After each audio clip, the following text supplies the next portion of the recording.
Blog Talk Radio.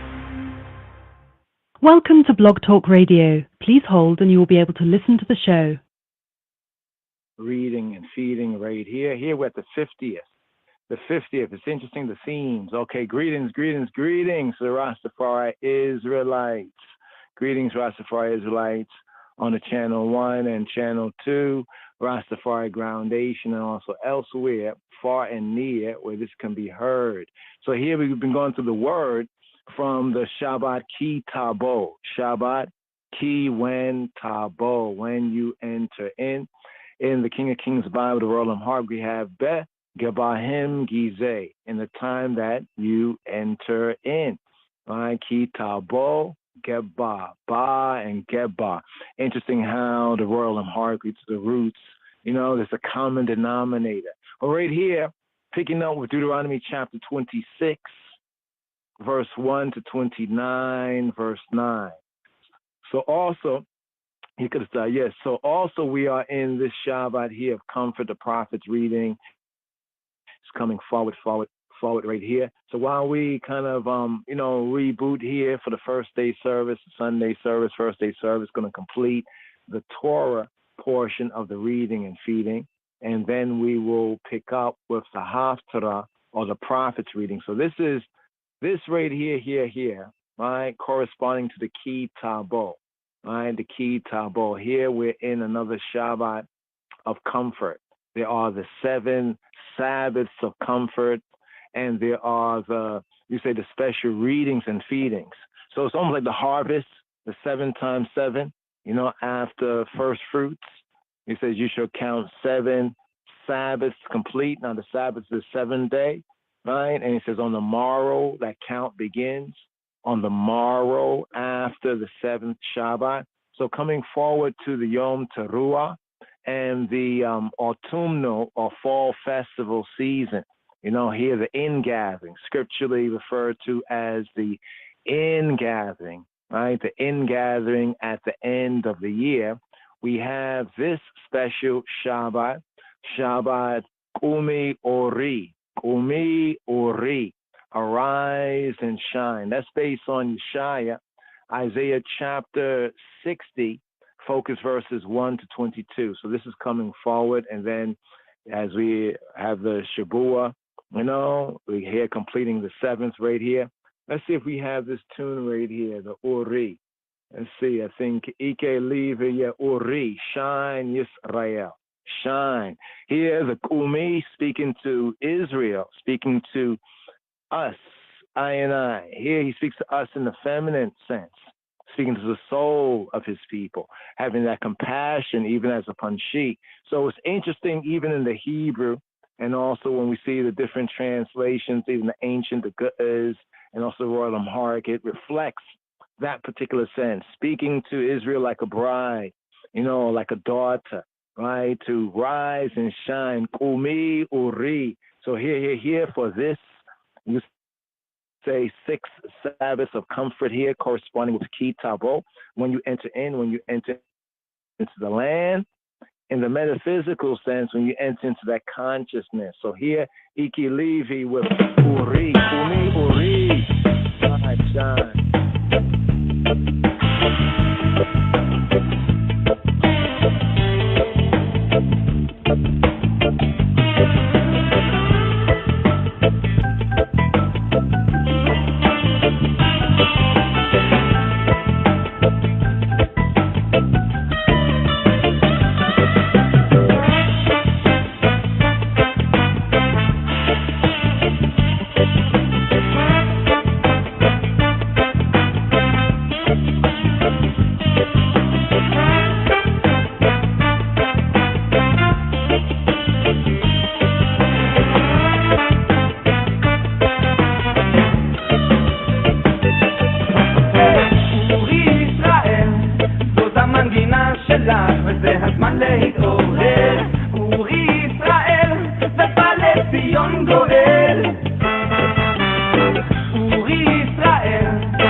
רק הבטיחי לי דבר להביא את המשיח. אם רק נמשיך להשתדל לקנה, אני רואה ברחוב כולם רוצים לאהוב ולעזור זה לזה, עושה לי טוב כזה בתוך הלב, מה שגורם לי לבקש ממך אורי ישראל.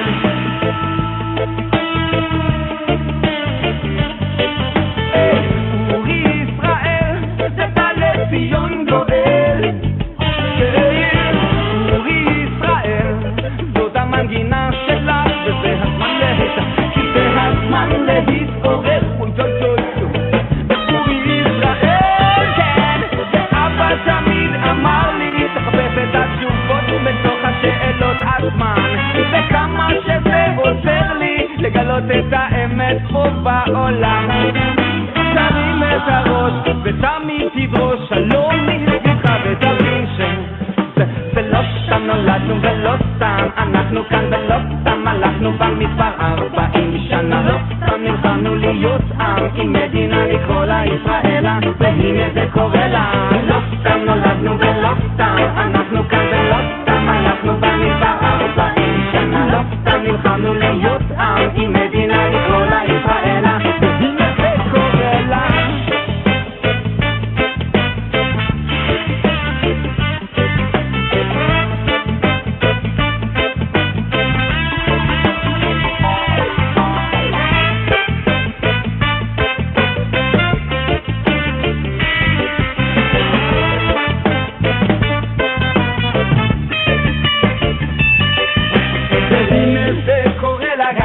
וגם בקטן וגם רק אתמול וגם כל הזמן וגם אם זה תמיד זה קורה לה.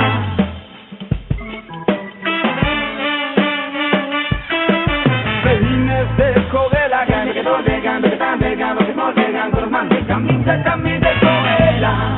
יו ישראלה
fountain that controls everything and the earth and rain.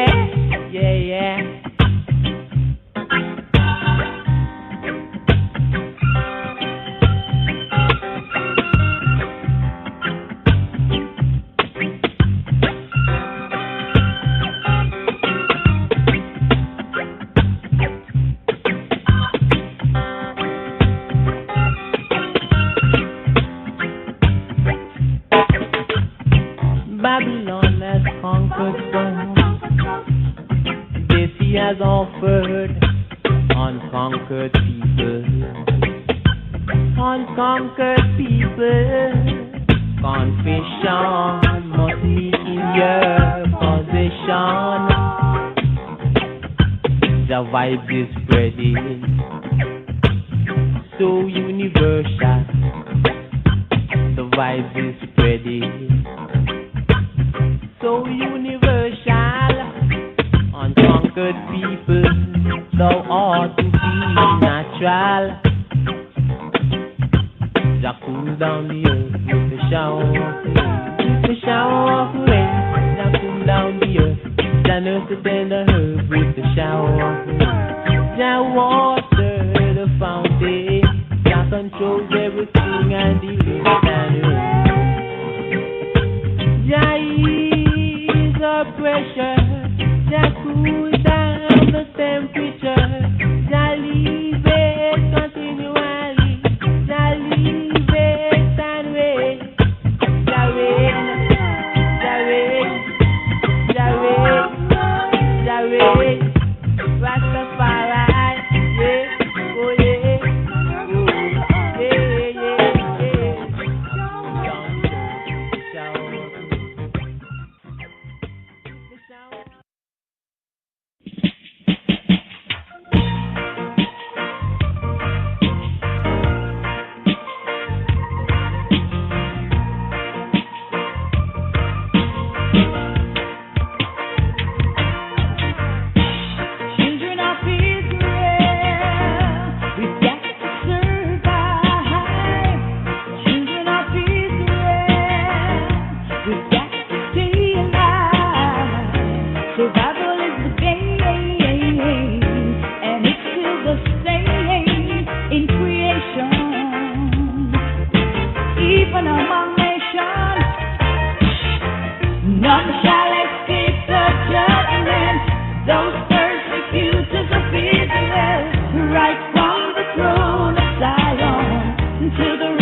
silence all night, too weak to hold it back, strong enough to give your heart attack. The situation sweet my soul as long as I live. I shall sing as long as I live, and as long as I live, I shall sing, and I shall sing as long as I live, and as long as I live, I shall sing. In my days I've seen many faces, and been many places. Too late to turn back now. If I do, Jah will strike me down. Yes, I have places to go. Yes, and a lot of things to do. If you think I'd give it up now, as long as I live, I shall sing as long as I live, and as long as I live, I shall sing, and I shall sing as long as I live, and as long as I live, I shall sing. I thank God that He made me to sing to the world all over. Love message I'll bring. He put a song in my heart, yes I know. Come along, people, good seeds will sow. I don't care what they do or say. I never stop singing. Oh no, no way. Someday I will get my pay. As long as I live, I shall sing. As long as I live, and as long as I live, I shall sing. I shall sing. As long as I live, and as long as I live, I shall sing. I shall sing. As long as I live, as long as I live. Are ye not as children of the Ethiopians unto me, O children of Israel, O children of Israel? Shema Yisrael, Adonai Eloheinu, Adonai Echad, Adonai Echad, Adonai Echad. And hear, Shema Yisrael. Hear. For the Shabi'i, for the seventh reading, the seventh aliyah of offering here for this Shabbat ki-tavah. Here, picking up the fifth book of Moses. And hear, Shema Yisrael. Hear. And hear, Shema Yisrael. Hear. For the Shabi'i, for the seventh reading, the seventh aliyah of offering here for this Shabbat ki-tavah.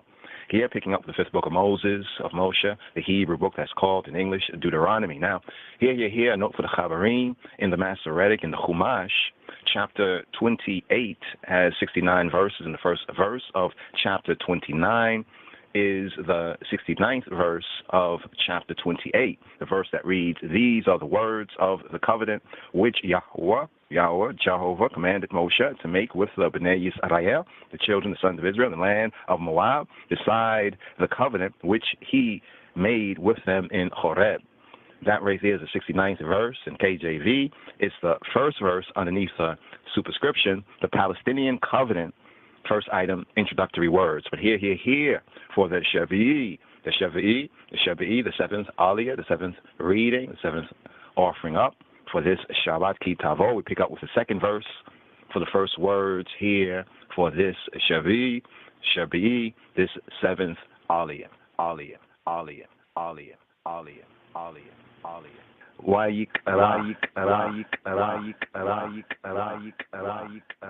Wayikra Moshe el kol Yisrael wayomer leihem atem reitem et kol asher asa Yahweh le ayanekem de aretz Mitzrayim le Pharaoh ul kol badayo ul kol arso. And Moshe called to all Israel. Wayikra Moshe, he'll call Israel, and said to them, Wayomer Eleihem, Ye, y'all, have seen all that Jehovah did before your eyes in the land of Mitzrayim, Egypt, Kemet, to Pharaoh, and to all his servants, and to all his land. Atem reitem ait kol asher asa Yehovah le ainekem de aretz Mitzrayim le Pharaoh ul kol ibadayo ul kol arzo. The great temptations which thine eyes have seen, the signs, and those great miracles, yet Yahweh Jehovah hath not given you a heart to perceive, and eyes to see, and ears to hear to this day. And I have led you 40 years, Bamidbar, in the wilderness. Your clothes are not waxen old upon you, and thy shoe is not waxen old upon thy foot. Ye, y'all, have not eaten bread, neither have ye, y'all, drunk wine or strong drink, that ye, y'all, might know that I am Yahweh Eloheikem.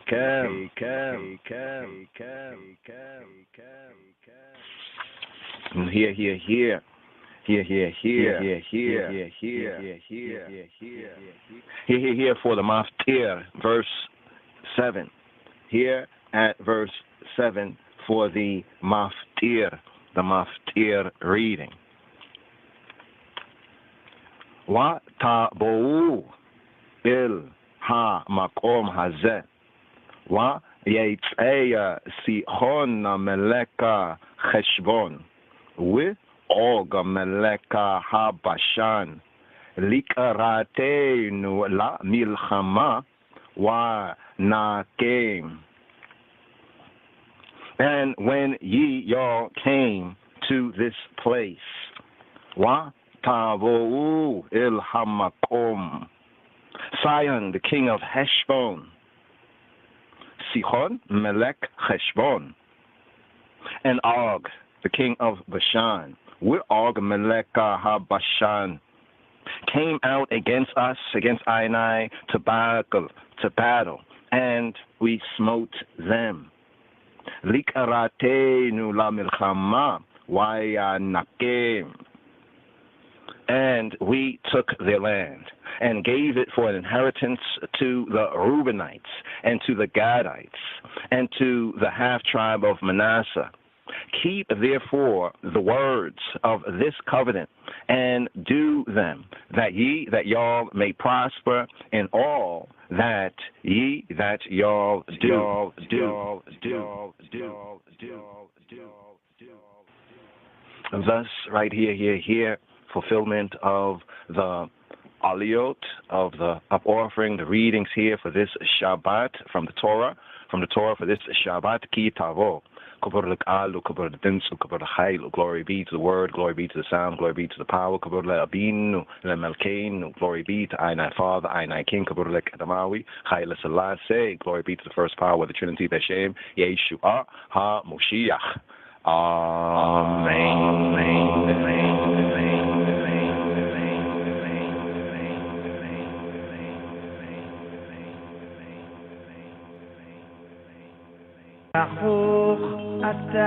Adonai. John! Rastafari. John! Rastafari. Baruch atah Yahweh Eloheinu melech haolam asher natan lanu Torat emet Vaye olam natei vatokanu Baruch atah Yahweh noten ha-Torah Shelah.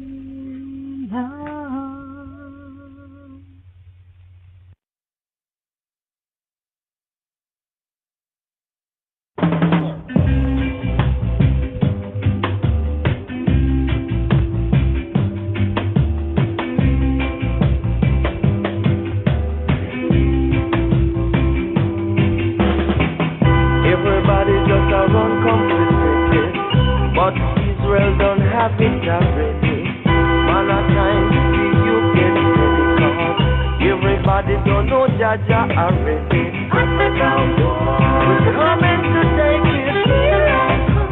Boy, boy, boy, boy, boy. Africa, here I come. Ethiopia land is best of all. Repatriate and make we take it all. Enough land for you and I, man. Work hard and make we do it in a yard. Africa, we're coming to take it. Here I come. Oh, oh, oh. Africa, here I come. See your people coming. When we go there, we not run. Jaja knows that we are fit. When we go there, we not run. Jaja knows that we are fit. Africa have some real nice people. When you reach there, I know you will see it. Enough land for you and I, man. Work hard and make we do it in a yard. Africa, we now run left it. Here I come. Boy, boy, boy, boy, boy. Africa, boy. Here I come. Here is how we gonna take it. Take a track up to North Africa. Then we move down to South Africa. Make a move over West Africa. And then we end up in Ethiopia, man. Africa, oh yeah, oh yeah, oh yeah. Here I come. We're coming to take it. Africa, hold on strong. Here I come. See the Israelites, them coming. When we go there, we now run. Jaja knows that we are never run. When we go there, we now run. Jaja knows that we are slow. Africa, here I come. Here I come. I'm coming to get you. Africa, oh yeah, oh yeah, oh yeah.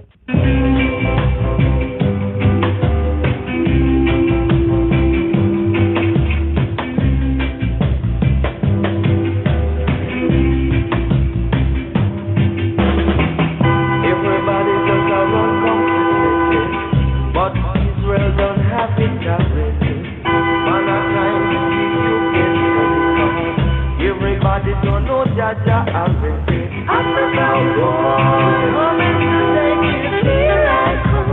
Boy, boy, boy, boy. Africa, here I come.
Psalm 24.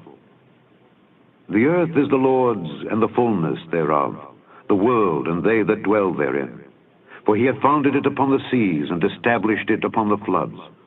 Who shall ascend into the hill of the Lord, or who shall stand in his holy place? He that hath clean hands and a pure heart, who hath not lifted up his soul unto vanity, nor sworn deceitfully. He shall receive the blessing from the Lord, and righteousness from the God of his salvation. This is the generation of them that seek him, that seek thy face, O Jacob. Selah.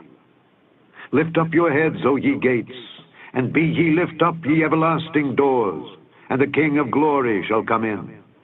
Who is this King of glory? The Lord strong and mighty, the Lord mighty in battle. Lift up your heads, O ye gates, even lift them up, ye everlasting doors, and the King of glory shall come in. Who is this King of glory? The Lord of hosts. He is the King of glory. Selah, Selah, Selah, Selah, Selah, Selah, Selah, Selah.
You have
Psalm 24. The earth is the Lord's, and the fullness thereof, the world and they that dwell therein. For he hath founded it upon the seas, and established it upon the floods. Who shall ascend into the hill of the Lord, or who shall stand in his holy place? He that hath clean hands and a pure heart, who hath not lifted up his soul unto vanity, nor sworn deceitfully. He shall receive the blessing from the Lord, and righteousness from the God of his salvation. This is the generation of them that seek him, that seek thy face, O Jacob. Selah. Lift up your heads, O ye gates, and be ye lift up, ye everlasting doors, and the King of glory shall come in. Who is this King of glory? The Lord strong and mighty, the Lord mighty in battle. Lift up your heads, O ye gates, even lift them up, ye everlasting doors, and the King of glory shall come in. Who is this King of glory? The Lord of hosts. He is the King of glory. Selah, Selah, Selah, Selah, Selah, Selah, Selah, Selah,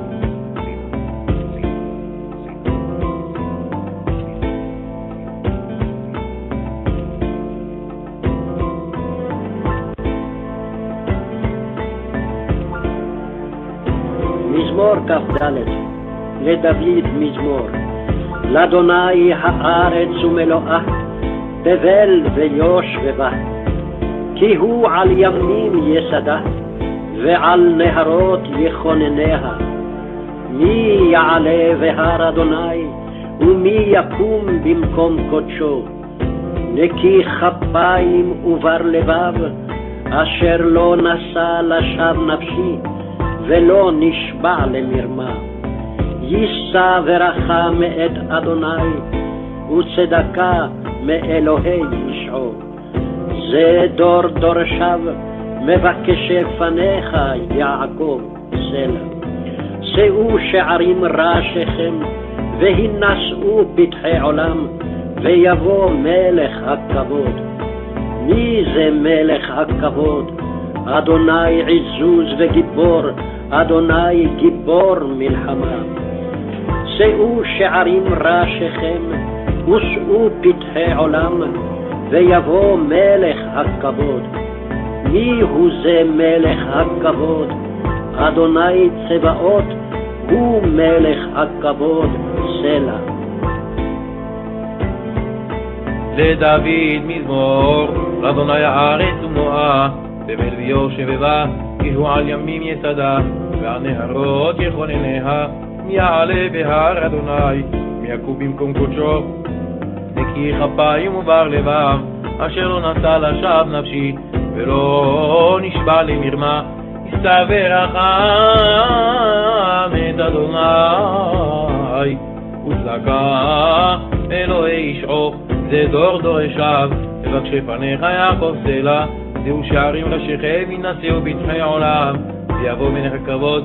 מי זה מלך הכבוד? אדוני עזוז וגיבור, אדוני גיבור מלחמה. זהו שערים ראשיכם, ושאו פתחי עולם, ויבוא מלך הכבוד. זהו זה מלך הכבוד, אדוני צבאות, הוא מלך הכבוד סלע.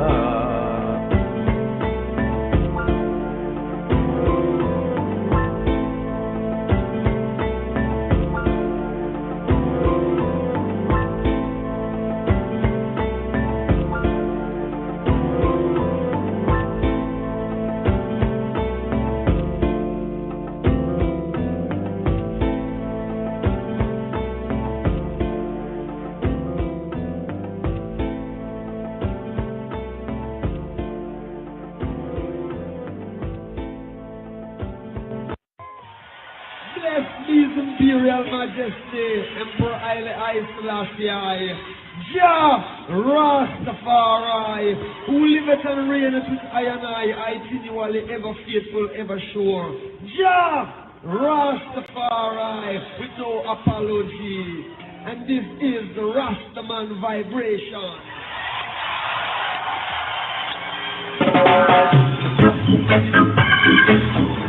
Rasta is something from the heart,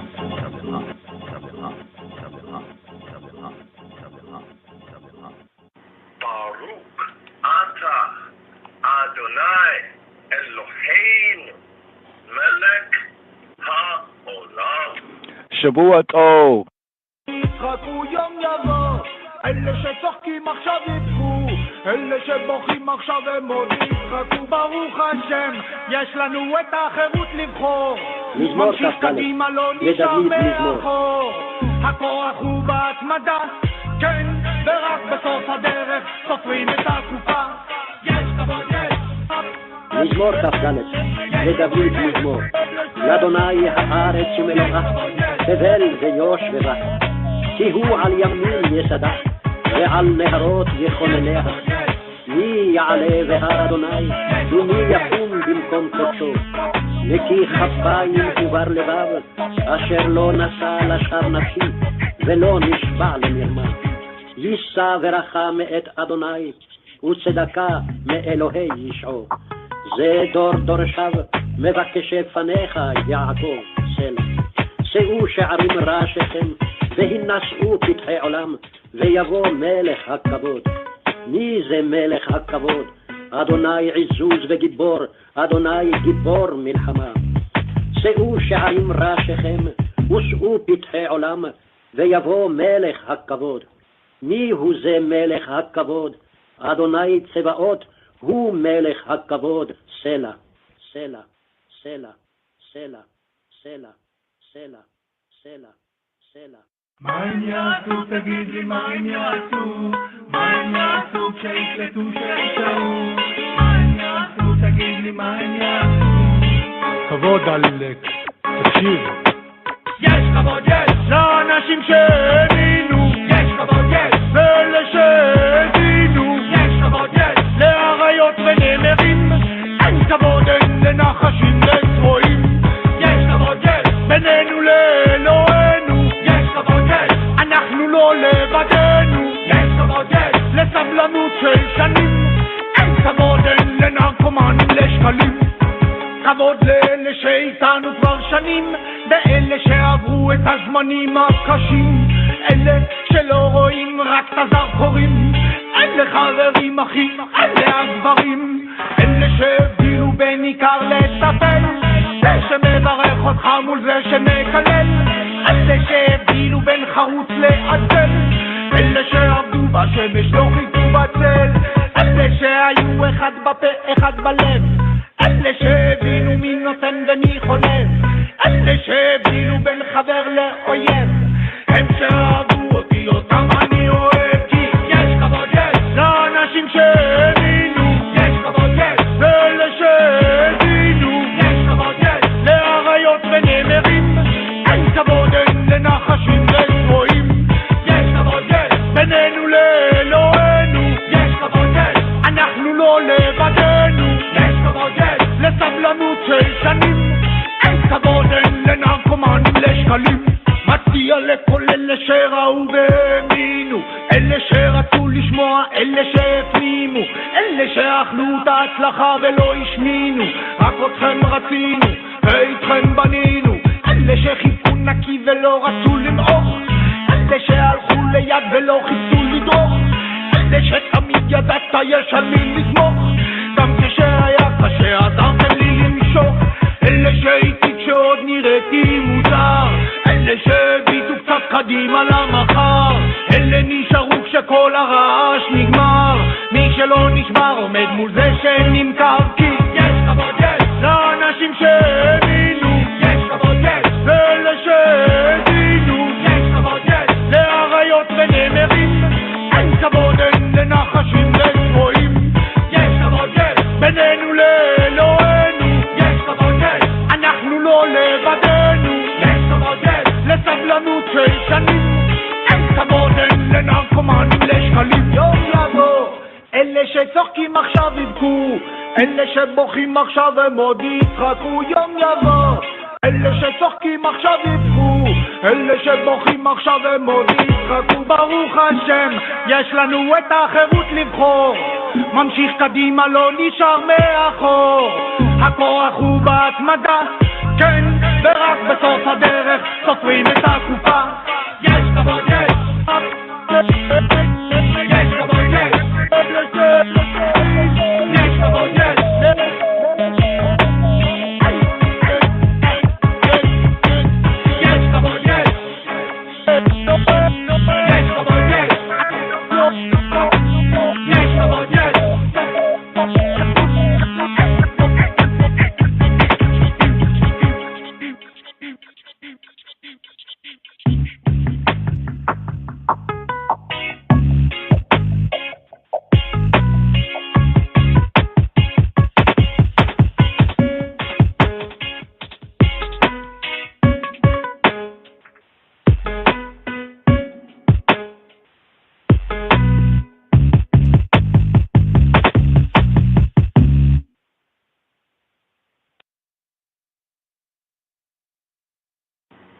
Baruch Atah Adonai Eloheinu Melech HaOlam. Shavua Tov, Shavua Tov, Shavua Tawab, Shavua Tov, Shavua, referring to the week, or more correctly, like the 7 days. Kumi Uri coming forward, rise, shine. One more Hebrew right here, going right off the Haftarah. Yes, Nechi Nech, Che Rastaman. Oh, coming to the area. Nechi Nech. Oh, we are telling אני ראיתי שרסטמן ואין בי פחד, כולם לשיר איתי ביחד. אני ראיתי שרסטמן ואין בי פחד, כולם לשיר איתי ביחד. הייתי שרסטמן, בוי בוי בוי בוי בוי בוי בוי. הייתי שרסטמן, בוי בוי בוי בוי בוי בוי בוי. הייתי שרסטמן נלחם כל יום כדי לנשום, אומר תודה לאל כשהוא קם וכשהולך לישון, מפרנס את המשפחה, דואג לחברים שדואגים להרים את הווליומים בספיקרים. הייתי שרסטמן ישראלי אסלי, לא מתעסק פה בחרטות ומדבר רק רסמי. אז מי איתי תשימו יד אחת למעלה, איצ'יבן מספר אחד אז יאללה. אני הייתי שרסטמן ואין בי פחד, כולם לשיר איתי ביחד. אני הייתי שרסטמן ואין בי פחד, כולם לשיר איתי ביחד. הייתי שרסטמן, בוי בוי בוי בוי בוי בוי. הייתי שרסטמן, בוי בוי בוי בוי בוי בוי. אין בי פחד להעיז ולהגשים את החלומות, לשחות נגד הזרם ולשבור את המוסכמות. אומר את האמת שלי, לא לוחץ על ברקסים, דוגרי נטול שקרים או אינטרסים. שולח כבוד לאחים שהאמינו והשפיעו, בא מהשכונה הזו אף פעם לא שוכח מיהו. מריץ את הדיבור בין הבניינים, יודע שיש אחד למעלה שמנהל את העניינים. נותן לכולם יחס שווה, חשוב תמיד לזכור, בקשר לדעת גזע מין עדה או צבע עור. רואה כל החיים את כולם נלחמים נגד עצמם, אז תמיד דוגל באהבת חינם. אני הייתי שרסטמן ואין בי פחד, כולם לשיר איתי ביחד. אני הייתי שרסטמן ואין בי פחד, כולם לשיר איתי ביחד. הייתי שרסטמן, בוי בוי בוי בוי בוי בוי. הייתי שרסטמן, בוי בוי בוי בוי בוי בוי בוי.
אמת למען האמת, חי ובועטת, חומות בבל בלמוטט, הלב דופק, הפלאפון רוטט, ברחובות משוטט, מכיתה ט' לא מסתלבט, ילד מבולבל ספק דיסלקט, בזמן צבא חולם לפרוץ, בינתיים מתקלט בשביל הכסף, מבין שגם צריך להתפרנס.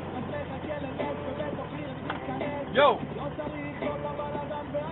בום. Yes. Here, Ayala and Gedashet, Beit Israel sister here. She's doing something called Move, right? Move right here from Ecclesiastes chapter 3. Some beautiful music here before we ride up right here for this Kumi Ori, rise, shine, right here, Ayala and Gedashet.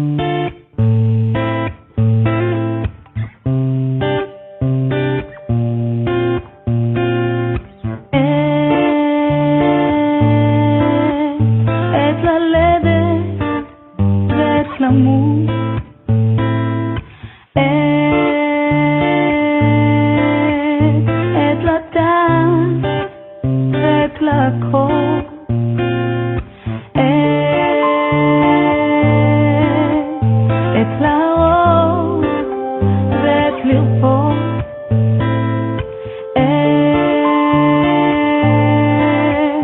עת לפרוץ ועת לבנות, בזמן המתאים ברגע הנכון יש פתרון.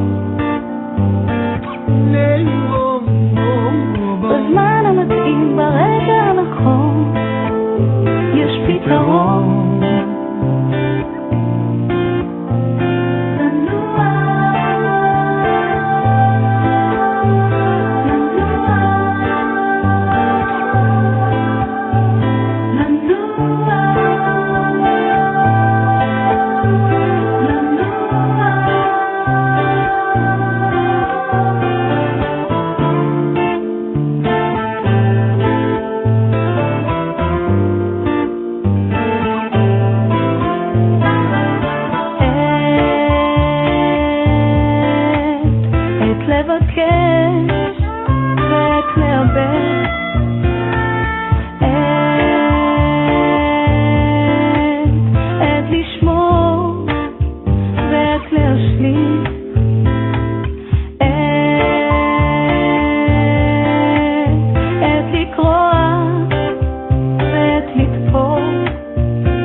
Ecclesiastes chapter 3, time and a season for everything. The chorus, la nua, like to move, like almost like keep it moving.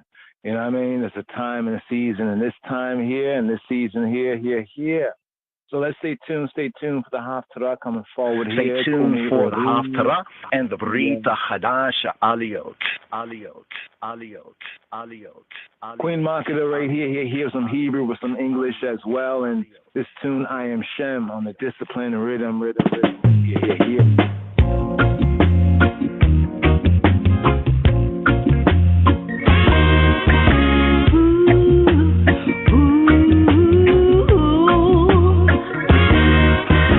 Taken from the lands of Ham, but I am Shem.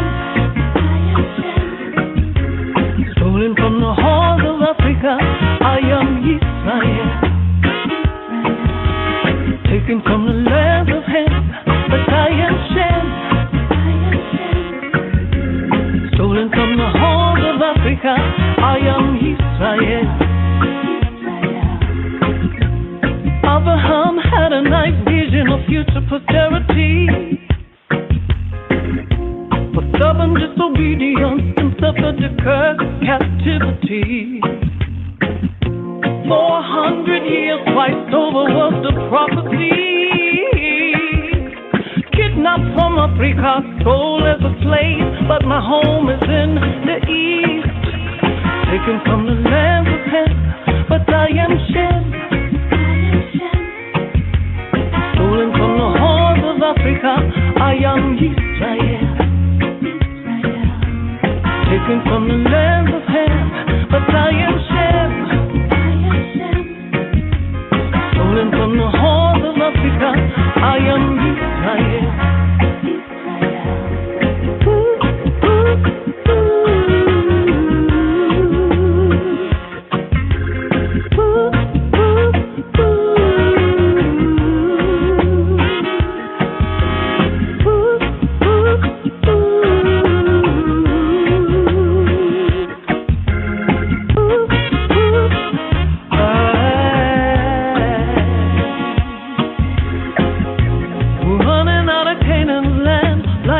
messenger from a hunter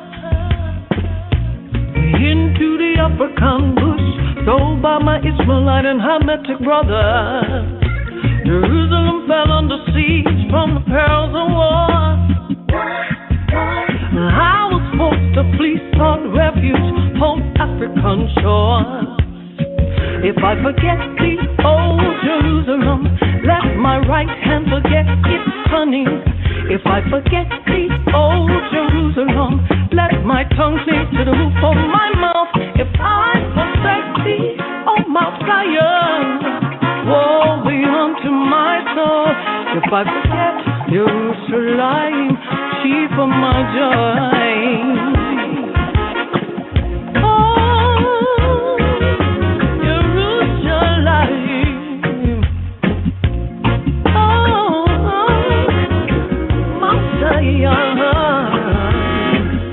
The chief of my joy, chief of my joy, Jerusalem, Imeshkakea, Jerusalem, Kishka Yamini, Imeshkakea, Jerusalem, Tibak Lashoni, Imlo Ale et Jerusalem, was Simchati, oh, Imeshkakea, Imeshkakea, Jerusalem, Tishkak Yamini, Imeshkakea, Jerusalem, Tibak Lashoni, Imlo Ale et Jerusalem, was Simchati, oh, Imeshkakea, Imeshkakea, Jerusalem,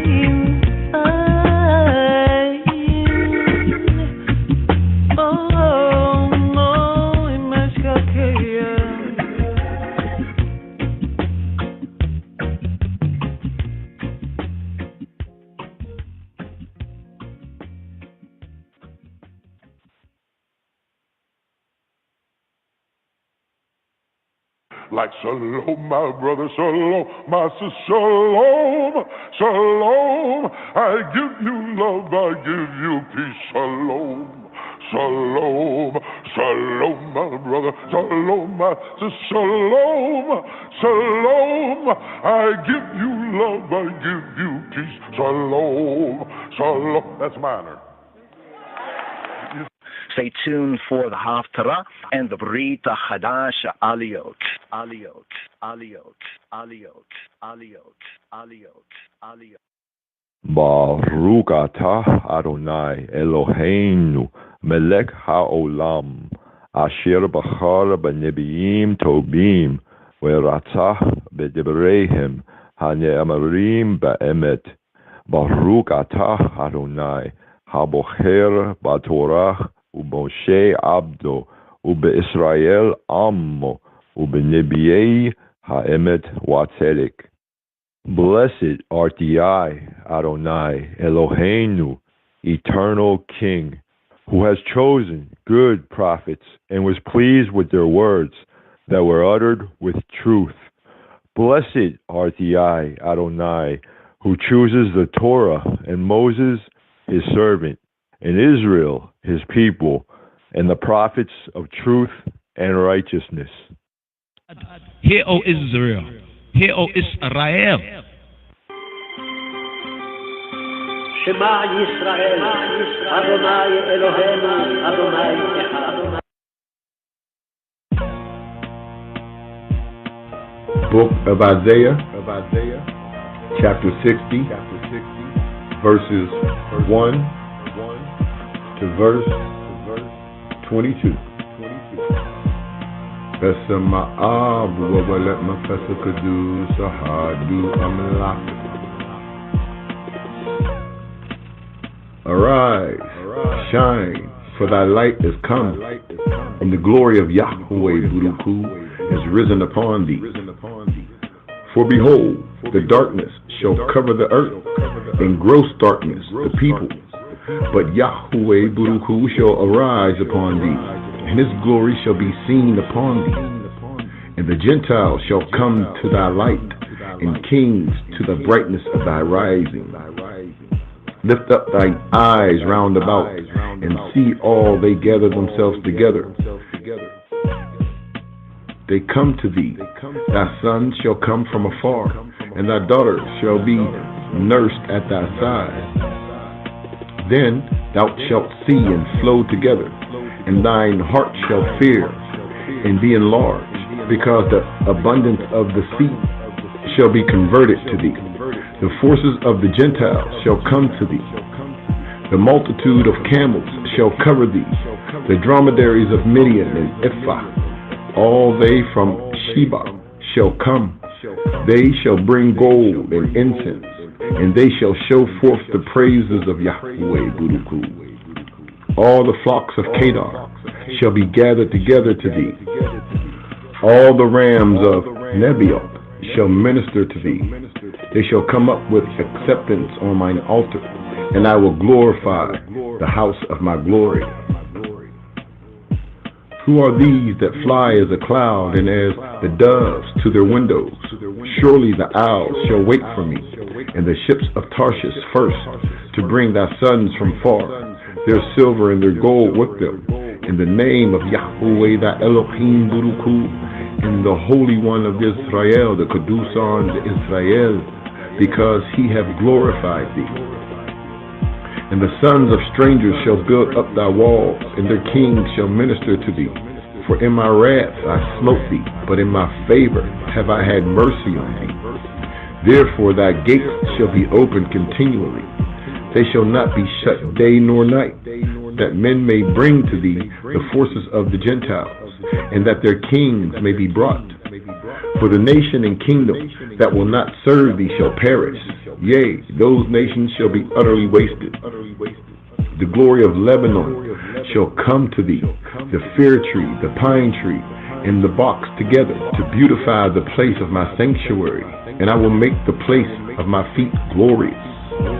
The sons also of them that afflicted thee shall come bending to thee, and all they that despise thee shall bow themselves down at the soles of thy feet, and they shall call thee the city of Yahweh Buruku, the Zion of the Holy One of Israel.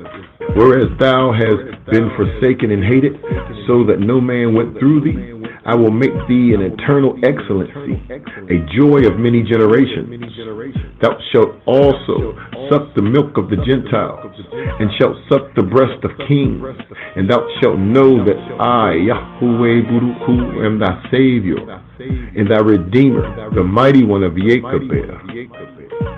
For brass I will bring gold, and for iron I will bring silver, and for wood brass, and for stones iron. I will also make thy officers peace, and thy extractors righteousness. Violence shall no more be heard in thy land, wasting nor destruction within thy borders. But thou shalt call thy walls salvation, and thy gates praise. The sun shall be no more thy light by day, neither for brightness shall the moon give light to thee. But Yahweh Buruku shall be to thee an everlasting light, an everlasting Barhana, and thy Elohim, thy glory, Kabur. Thy sun shall no more go down, neither shall thy moon withdraw itself. For Yahweh shall be thine everlasting light, and the days of thy mourning shall be ended. Thy people also shall be all righteous. They shall inherit the land forever.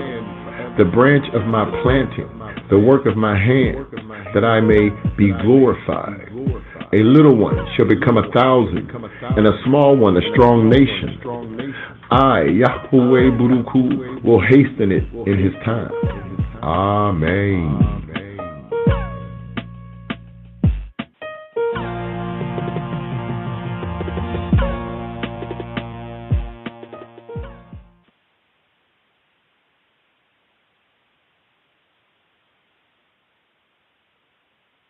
Stay tuned for the Haftarah and the Brita Chadash Aliyot. Aliyot, Aliyot, Aliyot, Aliyot, Aliyot, Aliyot, Aliyot, Aliyot. Baruch atah Adonai Eloheinu melech haolam. Asher natan lanu Moshiach Yeshua ve'habarot shel habarit ha-hadasha. Baruch atah Adonai notain habarit ha-hadasha. Blessed are you, Lord, our God, King of the universe, who gave to us the Messiah, Jesus, and the commandments of the new covenant. Blessed are you, Lord, giver of the new covenant. Hear, O Israel. Hear, O Israel. What does Shema Yisrael, Yahweh Eloheinu, Yahweh Echad? Hear, O Israel. Hear, O Israel. The Lord, our God, the Lord is one. What does that really mean? And why is it important?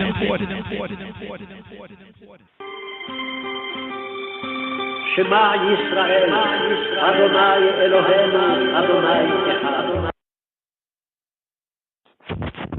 The Brit Chadasha Chadis Kidan New Testament reading for RSS number 50, Ki-tavoo, when you come in, from Ephesians chapter 1 verse 3 through 6 and Revelation chapter 21 verse 10 through 27. We begin B'Shem Ha'ab V'Habein V'Ruach HaKadosh Yahweh Ahad. In the name of the Father, the Son, and the Holy Spirit, He who He be, the One. Ephesians chapter 1, part 1, the Apostolic Salutation.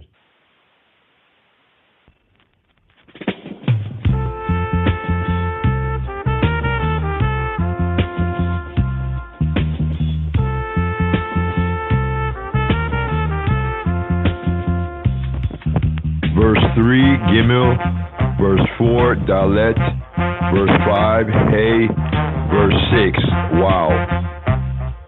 Baruch ha-Elohim, wa'abi Adonenu, Yeshua HaMashiach, Asher berkanu bekol berkat ruach b'amromim b'Mashiach, Ka'asher bachar otanu bo, Lifnei mosdot tebel, Lishiot kitshim utmimim lifnayo be'haba, Adanu lo lebanim al yedei Yeshua HaMashiach, Kirtzon chepso, Litehilat kebod chasto, Asher chanan otanu biyidido.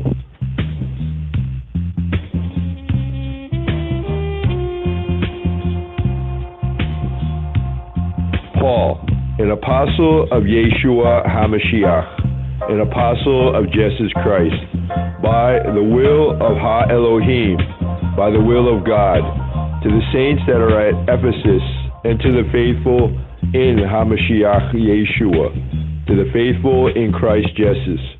Grace be to you and peace from Elohim Abinu, from God our Father, and from Ha-Adon Yeshua HaMashiach, and from the Lord Jesus Christ. Part 2, the believer's position in grace. The 7 elements of the believer's position. Blessed be Ha-Elohim and Ab of Adonenu Yeshua HaMashiach. Blessed be the God and Father of our Lord Jesus Christ, who has blessed us with all spiritual blessings in heavenly places in Mashiach, in Christ, according as He has chosen us in Him before the foundation of the world, that we should be holy and without blame before Him in love, having predestinated us to the adoption of children by Yeshua HaMashiach to Himself, according to the good pleasure of His will, to the praise of the glory of His grace, wherein He has made us accepted in the Beloved, in whom we have redemption through His blood, the forgiveness of sins, according to the riches of His grace, wherein He has abounded toward us in all wisdom and prudence, having made known to us the mystery of His will, according to his good pleasure, that he has purposed in himself, that in the dispensation of fullness of times he might gather together both that are in heaven and that are on earth, even in him, in whom also we have obtained an inheritance, being predestinated according to the purpose of him who worketh all things after the counsel of his own will, that we should be to the praise of his glory, who first trusted in Mashiach, who first trusted in Christ, in whom ye also trusted, after that ye heard the word of truth, the gospel of your salvation, in whom also, after ye believed, ye were sealed with that Holy Spirit of promise, that in the earnest of our inheritance, until the redemption of the purchased possession, to the praise of his glory.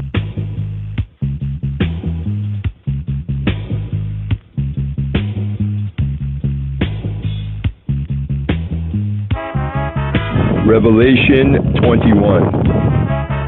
The Lamb's wife, the New Jerusalem.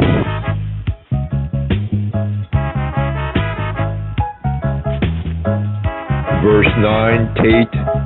Verse 10, Yod. Wayaboa Elai, Echad Mishebat HaMalakim, HaNosim Sheba HaKarot, HaMelot Sheba HaMakot, HaAharonot, Wayidaber Alai, Lemur, Boa, We'arakka et Hakala, Eshet Haseh, Wayikacheni Baruach, Al-Har Gadol, Wegaboa, Wayareini, Ha'ir Hakdosha, Yerushalayim, Hagadola, Yeredet Min Hashemayim, Me'et Ha-Elohim.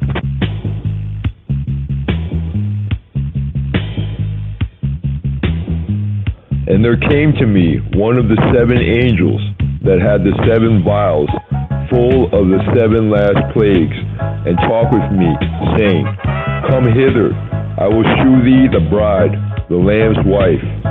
And he carried me in a spirit to a great and high mountain, and shewed me that great city, the holy Jerusalem, descending out of heaven from Elohim, having the glory of Elohim. Her light was like to a stone, most precious, even like a jasper stone, clear as crystal, and had a great wall and high, and had 12 gates, and at the gates 12 angels, and the names written thereon, that are the names of the 12 tribes of the children of Israel. On the east 3 gates, on the north 3 gates, on the south 3 gates, and on the west 3 gates. And the wall of the city had 12 foundations, and in them the names of the 12 apostles of the Lamb. And he that talked with me had a golden reed to measure the city, and the gates thereof, and the wall thereof. And the city lieth foursquare, and the length is as large as the breadth. And he measured the city with the reed, 12,000 furlongs. The length and the breadth and the height of it are equal.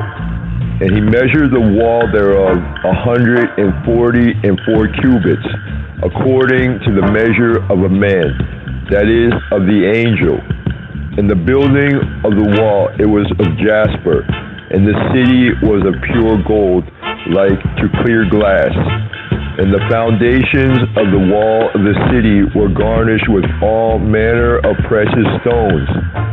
The first foundation was jasper, the second sapphire, the third a chalcedony, the fourth an emerald, the fifth sardonyx, the sixth sardius, the seventh crystallite, the eighth beryl, the ninth a topaz, the 10th a chrysoprase, the 11th a jacinth, the 12th an amethyst. And the 12 gates were 12 pearls. Every several gate was of 1 pearl. And the street of the city was pure gold, as it were transparent glass. the new temple. And I saw no temple therein, for the Lord God Almighty and the Lamb are the temple of it, the new light. And the city had no need of the sun, neither of the moon, to shine in it. For the glory of Elohim did lighten it, and the Lamb is the light thereof. And the nations of them that are saved shall walk in the light of it, and the kings of the earth do bring their glory and honor into it. And the gates of it shall not be shut at all by day, for there shall be no night there. And they shall bring the glory and honor of the nations into it. And there shall in no wise enter into it anything that defileth, neither whatsoever worketh abomination or maketh a lie, but they that are written in the Lamb's book of life.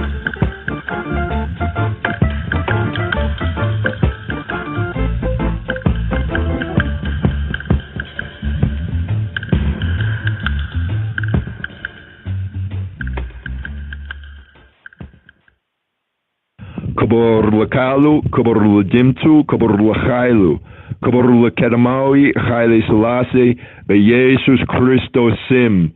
Glory to word, glory to sound, glory to power, glory to Abinu Melkenu, our Father, our King, the first power of the Trinity, in the name of Yeshua HaMashiach, Jesus Christ. Yes, I, Rastafari.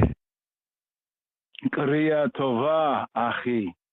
Good read right there. Kriya Tova, Ache, Achim, brothers, give thanks, co-laborers right here in the fulfillment right here. Temesken, we have fulfilled all.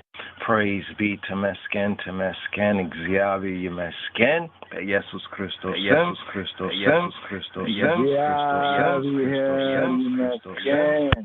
Yemesken. Bezrat Hashem, lift up your head. Yes, God.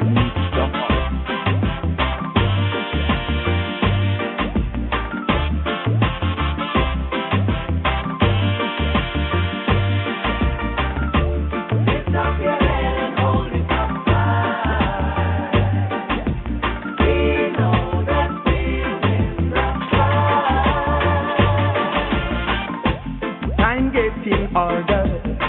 Still we striving for better, and we not gonna stop till the battle is won and we get justice. Cause if you lose your stand, anyone will try to push you over and over. Lift up your head and hold it up high. We know that we'll win the prize.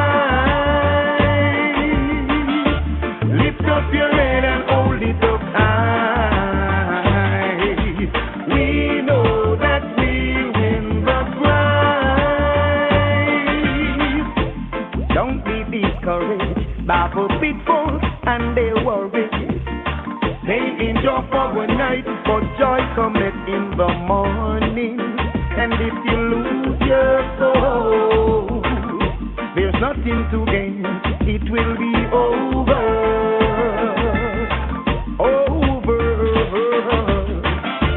Lift up your head and hold it up high. We know that we'll win the prize. Lift up your head and hold it up high. We know that we'll win the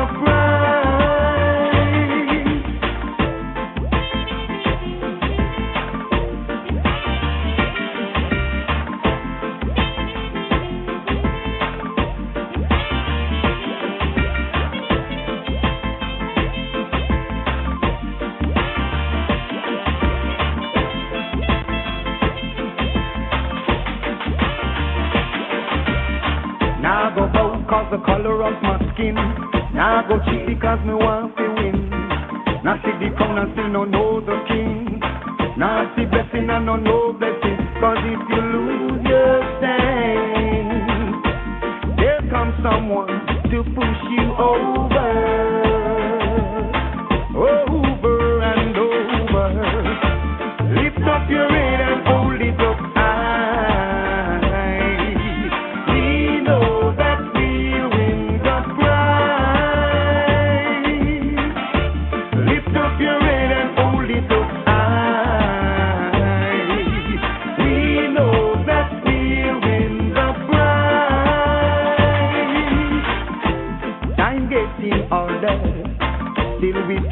for better. And we're not gonna stop till the battle is won and we get justice. Cause if you lose control, they'll send someone to run you over and over. Lift up your head and hold it up high. We know that we'll win the prize. Lift up your head and hold it up high. We know that we'll win the prize. Lift up your head and hold it up high. We know that we'll win. The Lion of Judah shall break every chain. The Lion of Judah shall break every chain. Lion of Judah shall break every chain. Give us some victory again and again.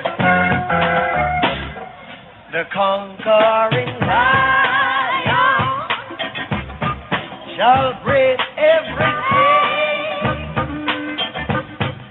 The conquering lion shall break every chain. The conquering lion shall break every chain. Give us some victory again and again. The conquering lion shall break every chain. The conquering lion shall break every chain. The conquering lion shall break every chain. Give us some victory again and again. Yes, yes, yes. Here for this sabbatical study, this Shabbat Strong. There's a theme, Deuteronomy chapter 28 is often pointed to, by we once lost now found. This is a sign of who is Israel, the people of the book, according to the book. Now, what's interesting is that there's Leviticus chapter 26 that speaks about the blessings, the benefits, the good and the bad, right? Depends on the choice, the right choiceness. Give thanks, Rasi more. And heal up to Becca, a.k.a. Vaughn Benjamin, where he spoke about, explaining righteousness, right choiceness. So the consequences for that right choice or the consequences for the wrong choice. So here we're going to just review the tokahat, tokahot. This word is interesting, chastisement, punishment, instruction, discipline. But here, Deuteronomy 28 and Leviticus 26. Sabbatical study, this I Rastafari sabbatical study for this Shabbat Strong. What is the word tokaha and tokahot? Tokaha rebukes, sometimes interpreted as rebukes, chastisement, rebukes. We have this here within the Torah, and especially within the chapters 28, the rebukes, the chastisement, sometimes brought out as reproof, rebukes. The word tokaha,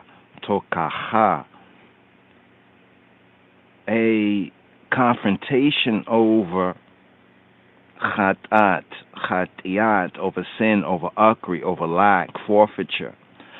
whether it's an actual sin, an actual uckery, a forfeiture, a lack, or the possibility of sinning, of lacking, as we have in even Leviticus chapter 19, verse 17. When it's applied to Yisrael, to Israel, it refers to a warning and a prophecy of a certain fearful judgment and progressively painful punishments if the terms and the conditions, the terms and conditions of the covenant are unfulfilled.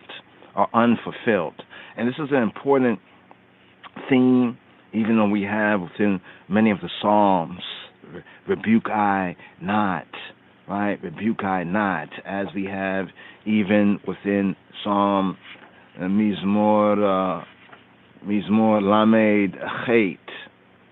Lamed Chet. O Lord, O Jehovah, rebuke me, rebuke I not in thine anger. Yahuwah, Allah big etzipika, tokicheni.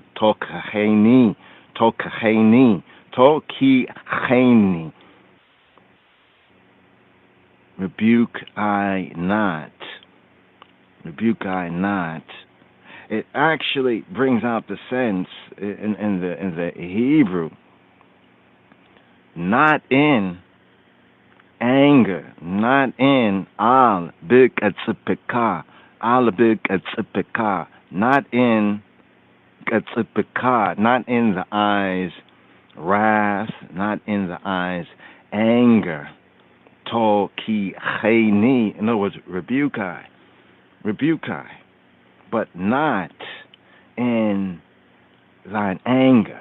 If you rebuke I, but not in thine anger. So we have the word tokaha, rebuke, reproof, rebuke and reproofs.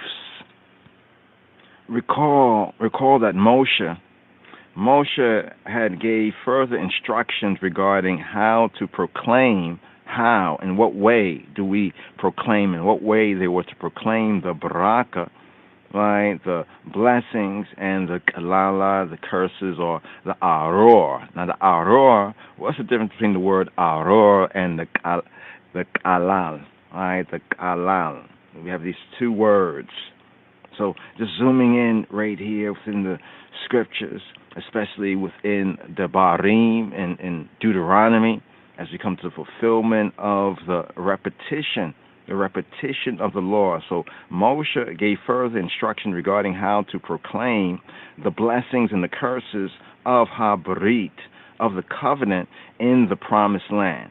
Now, we have an earlier mention of it in Parsha Re'eh, also in ki-tavah, after crossing the Yarden, the Jordan, and entering into Shechem, the tribes were to be divided into two groups. So we have 6 of the tribes on Mount Gerizim shouting Amen after the Barakot, the blessings, were announced by Halloween, and we have 6 of the tribes shouting Amen, Amen, assenting, so be it, let it be, after various curses or consequences were foretold and were announced. Now, after describing this particular rite, this ritual, Moshe, he delivered the tokaha, the rebuke, in that he foretold a terrible, a dreadful, a awful litany of consequences, or the curses, was often referred to as the curses for disobedience, including the prospect of being scattered among Hagoyim, among the Gentiles, among other nations and nationalities, the international community, because of Ha'am, because of the people, even Jah people, once lost, now found, black and brown sheep of the Beit Yisrael, their future, pointing out their future disobedience. And here we're in the dispensation, in the event horizon, right, after the fulfillment of the 400 years, but still within the prophetic iniquity of the Amorites. Now, Moshe, he concluded by declaring that the people even Jah people had not yet, and this is the key right here, had not yet attained a heart to know, eyes to see, and ears to hear. I found that to be a very interesting word right there. He says that the people had not yet attained a heart, heartically speaking, being heartical. They had not yet attained a heart to know, eyes to see, and ears to hear. What does this mean, Chabarim? In Devarim, in Deuteronomy chapter 29, verse 4, it says, "Yet the Lord hath not given you an heart to perceive, and eyes to see, and ears to hear to this day."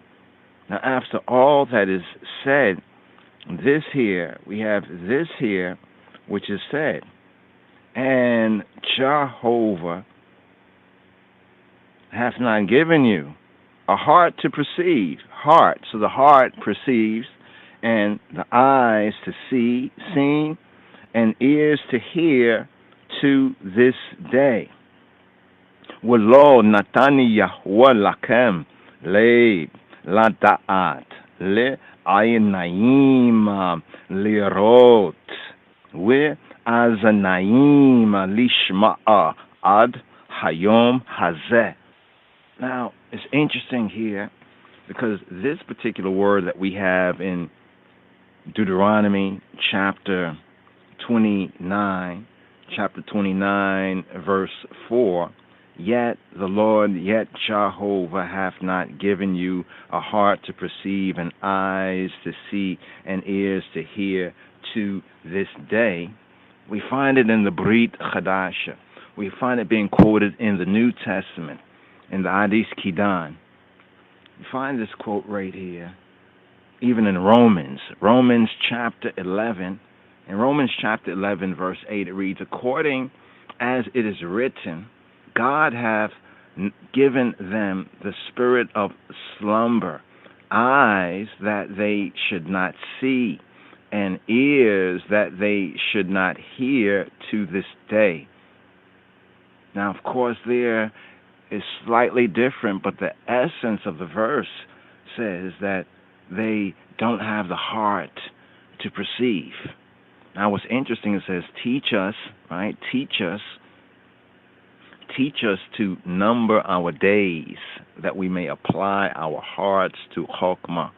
And the key in Mashal and Proverbs, the connection in Proverbs and the teaching in the Proverbs, the Mishlei Shlomo, the Proverbs of Solomon, with wisdom, right? Wisdom and hearticality, and being heartical and heart perceiving. Teach us to number our days, that we may apply our hearts to wisdom. In Mizmor Tzadai, in Psalm 90 here at verse 12, "So teach us to number our days. Limnot Yameinu Kain Ho Da'a." So teach us to number our days, that we may get I and I, a heart of wisdom.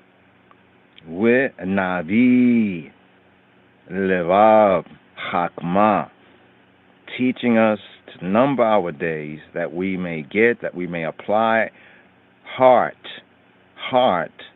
of wisdom. With Navi Levav Hakma, teach us to number our days.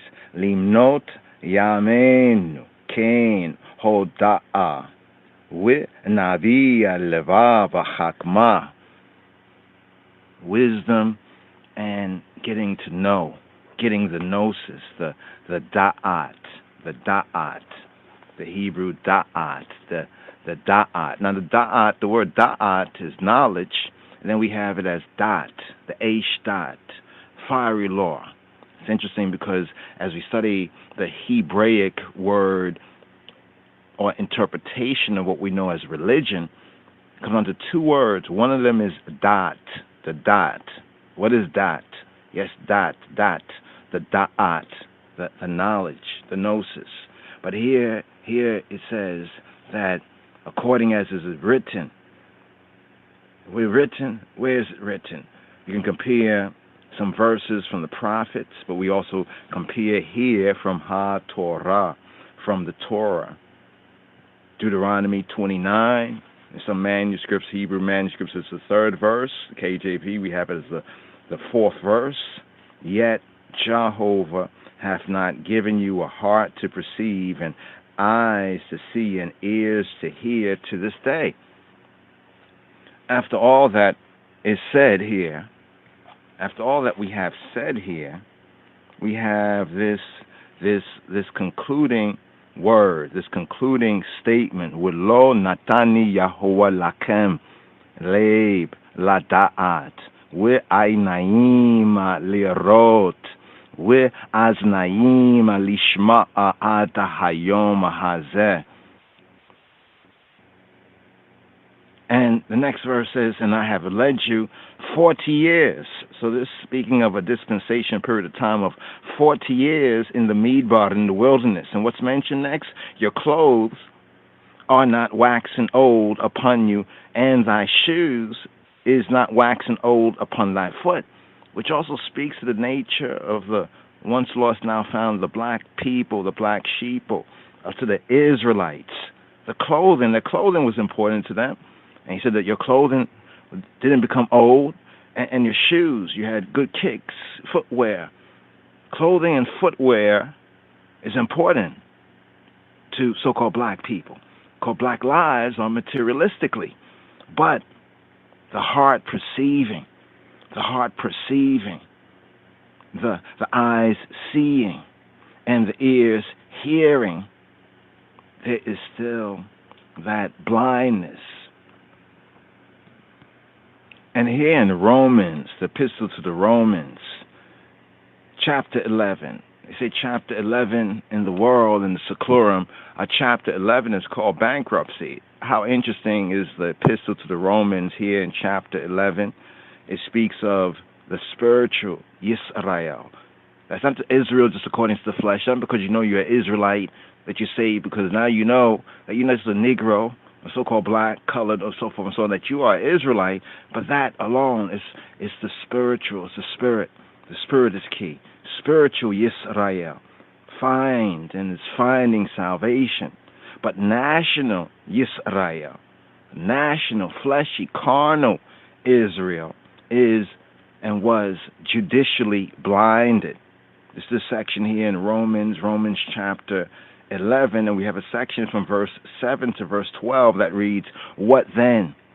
Israel hath not obtained that which he seeketh for, but the election hath obtained it, and the rest were blinded. But the called, the chosen, the faithful, those of the new name, precious name, that new name, the elect Rastafari, obtain it.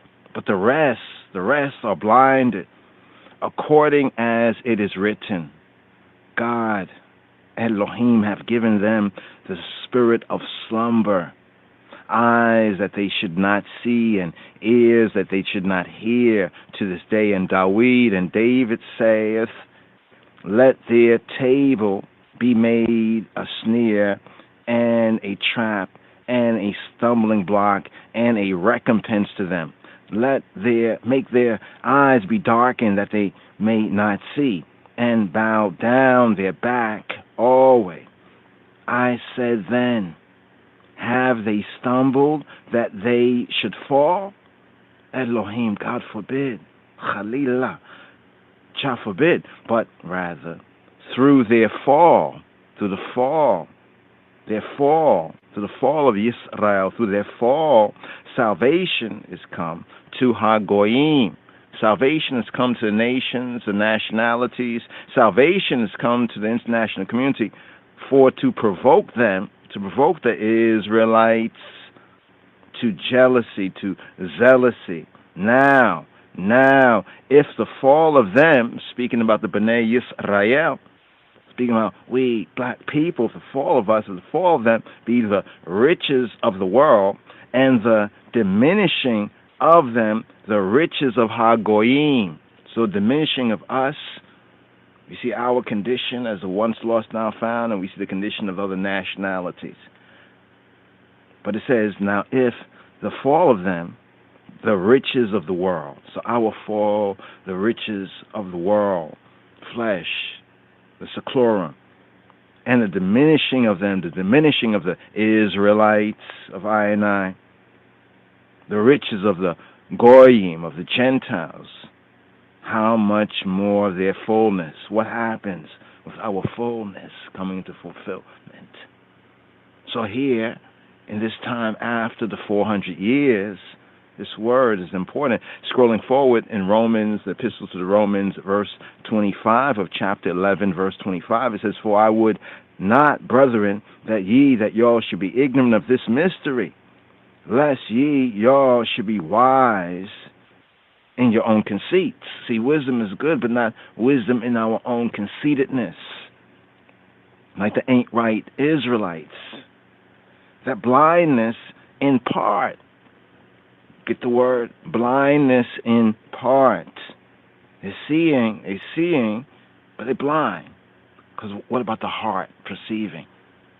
That blindness in part has happened to Yisrael until the fullness of Hagoyim, the fullness of the nations, be come in. So here, in coming to the standing, Nitzabim, we had ki-tevah, when you go forth, when you go forward, ki-tevah, when you go in, when you become in, when you go in. And here, nitzabim. But let's reflect first of all. Let's reflect on the tokaha.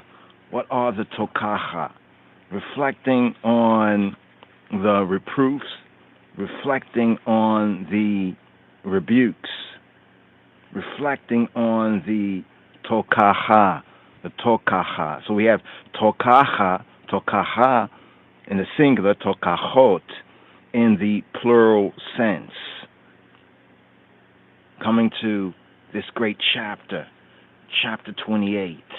Now, often we may look at the chapter as just the curses for disobedience, because so much of the chapter, from verse 15 to verse 68, is the tokahot. The tokahot. What is the tokahot? The rebukes. The rebukes. And what are these rebukes?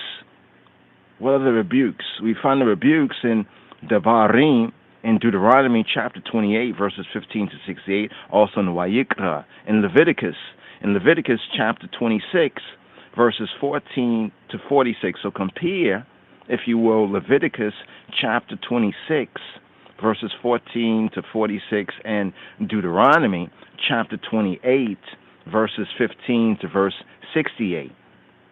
And let's look into some of the differences. What are some of the differences in the tokahot, the rebukes, given in Leviticus chapter 26 and the ones given in Deuteronomy? The two main tokahot, rebukes, reproofs, given to Yisrael, to the Bnei Yisrael, to the sons of Israel, in HaTorah, we could say, given to the black man. This is the so-called black man, the black and the brown man in the Americas and the Caribbean. There are two main tokahot.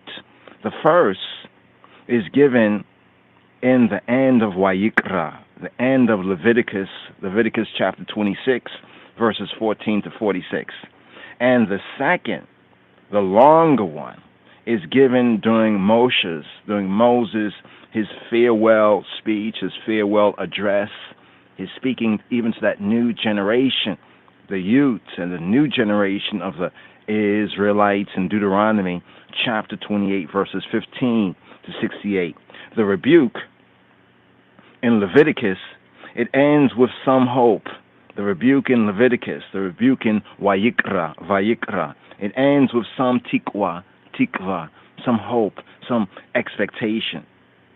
Quote, nevertheless, when they are in the land of their enemies, I will not have rejected them, nor will I have abhorred them, to destroy, to downstroy them, to break Bariti, my covenant with them.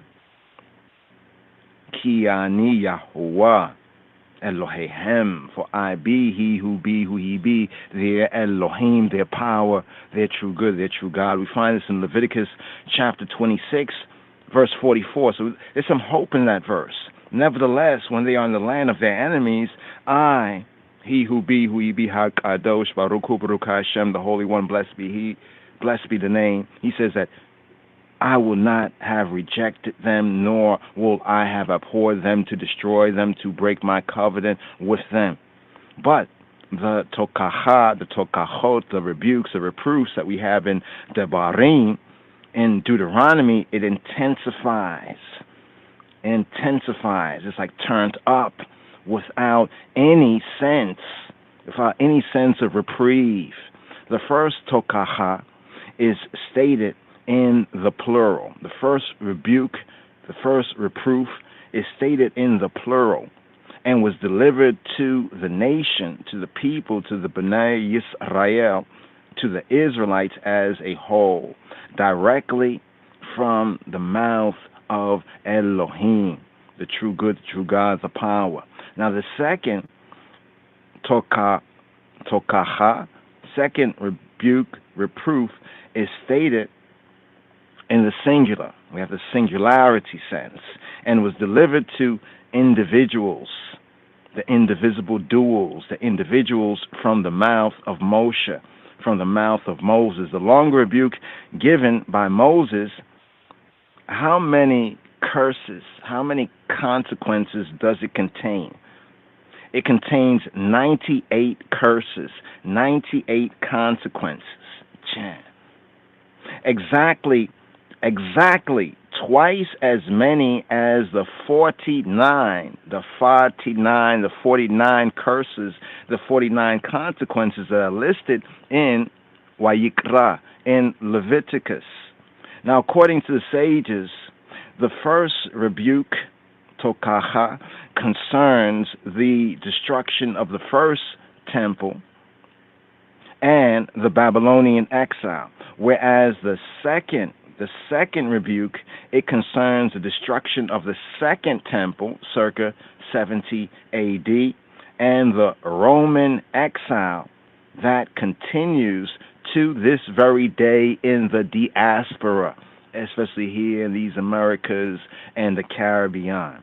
Ezra the scribe decided that the curses in Leviticus were to be read before Shavuot, which is the time of the giving of Ha-Torah, before the harvest. And the curses, the consequences in Devarim and Deuteronomy were to be read before Rosh Hashanah, before the Yom HaTeruah, the day of the trumpets, known as the head of the year, so that the year and its curses, its consequences can come to conclusion. It is often difficult to find volunteers to publicly read this portion during the synagogue services. In traditional Judaism, it's very difficult to find volunteers to read this publicly, to read the curses for disobedience publicly, this particular portion here. And I, as one who has aliyah this portion, it is a very difficult, challenging to go straight through and to read the tokachot, the 98 curses, the 98 consequences. But let's ask a question, further question. What above all else? What above everything else is the cause of the fall, as the Apostle Paul mentions, as he mentions even in the Epistle to the Romans, what above all else is the cause of falling under the curses, of falling under the consequences? And we zoom in to Deuteronomy chapter 28 to verse 15, where the curses, the tokachot, the 98 of them begin. What does it say? It says, Lo tishma b'koli Yahuwah. Disregarding, not hearing. Lo tishma b'kol Yahuwah. Disregarding the voice of Jehovah. And failing to perform his commandments, his mitzvot, his commandments, his imperatives, and the decrees, the statutes, the chukim. This will eventually and has brought about all the curses. Ha-kalalot, the curses, the consequences, ha-kalalot, that we find listed in Deuteronomy chapter 28, verses 15 to 68. So the cause of falling, the cause of the fall, what does Hawaria Paulos, Paul, Rav Shaul say in Romans 11:11? I say then, have they stumbled that they should fall? Chalila, Jah forbid.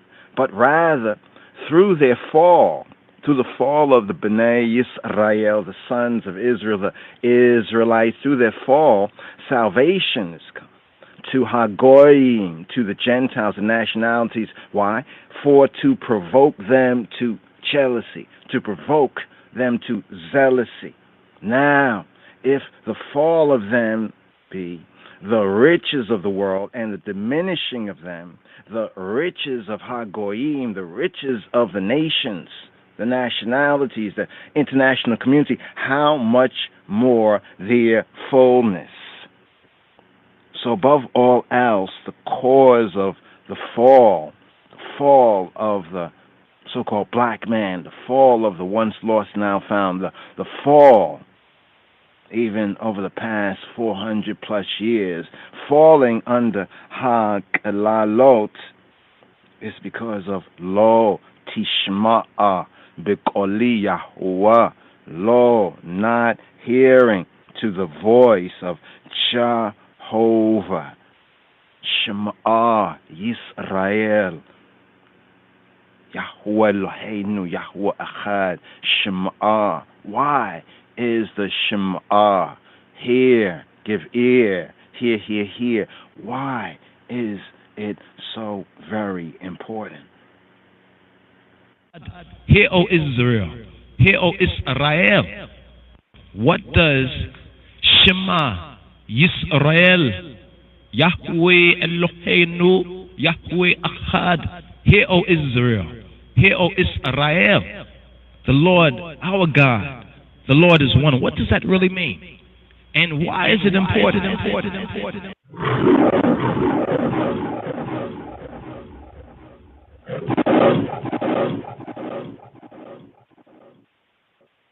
My advice to all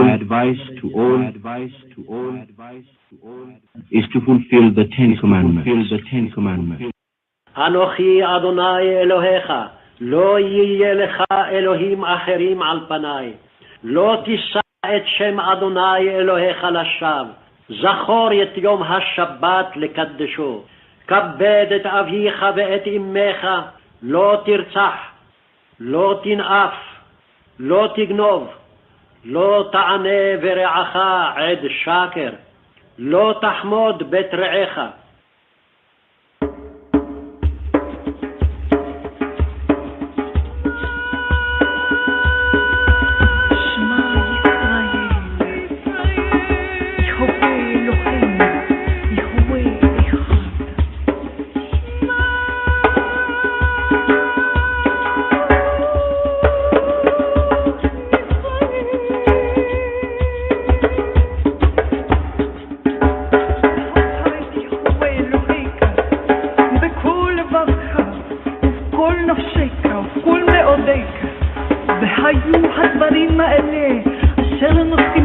אותך היום על לבביך ושיננת לבניך ודיברת בם בשבתך בביתך ולכתך בדרך ובשכבך ובקומך וכתבת מאוד על ידיך והיו לטוטפות בין עיניך וכתבתם על מזוזות ביתך ובשעריך. Know of a surety that thy seed will be a stranger in a land that is not theirs. And they shall enslave and oppress them for 400 years. In the fourth and in the last generation. Yes, you shall journey into captivity a second time in ships. Because you have rejected his instructions.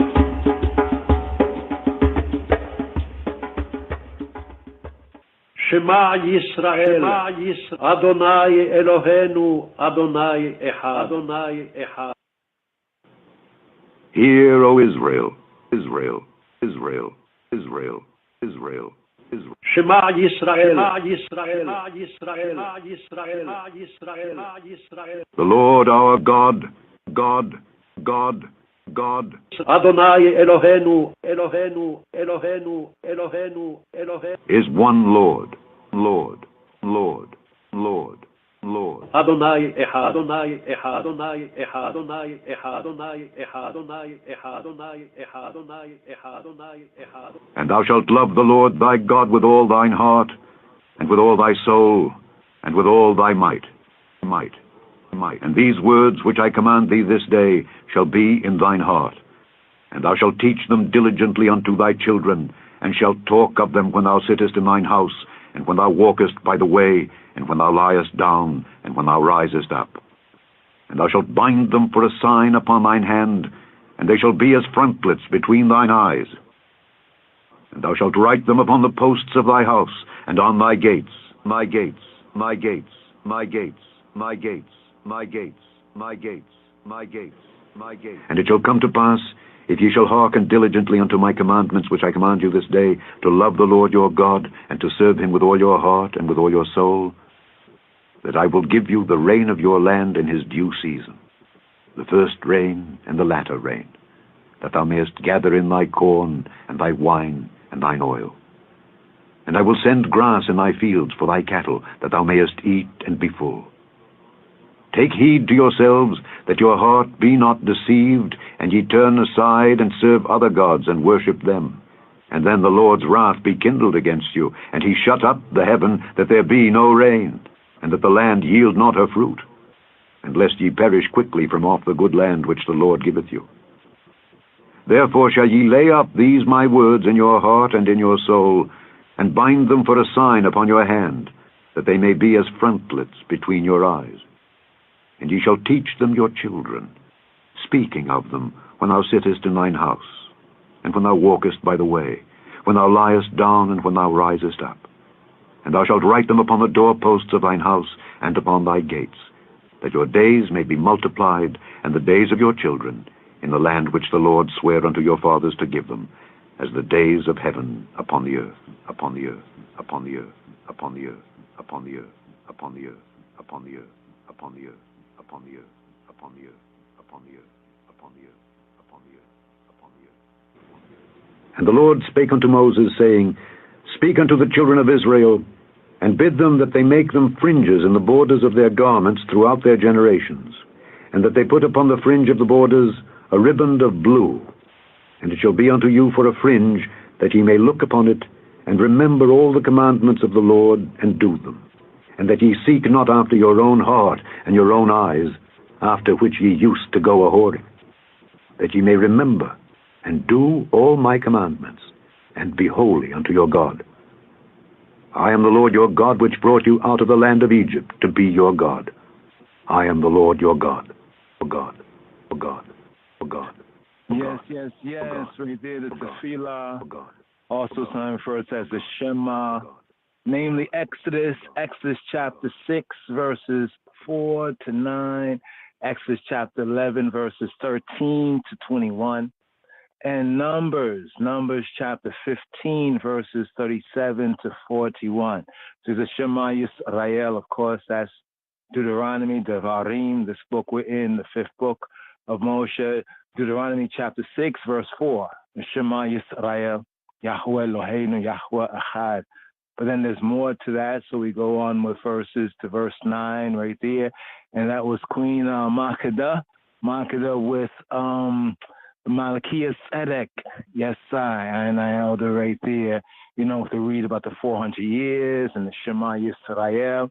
So here, for this ki-tavoo, for Umi, Ori, Rise, Shine, you know, we have one more, you know, Sabbath of, how can we say, of comfort before we come into the autumnal festival season. Some say the fall festival season, last 3 of the 7 appointments, and the 3rd of the 3 times in the year. Umi, Ori, Ki, Ba, Orek, U-Kavod, Yahweh, Alayich, Zarach. That's the opening words right there from Yeshaya, Isaiah chapter 60, verse 1, arise. Now, Umi is speaking to she, speaking to Yasha, Yisrael as she. Like Umi, rise. Ori, shine. Speaking to she. Ki, Ba, right, for coming, right, Orek, thy light, speaking to she.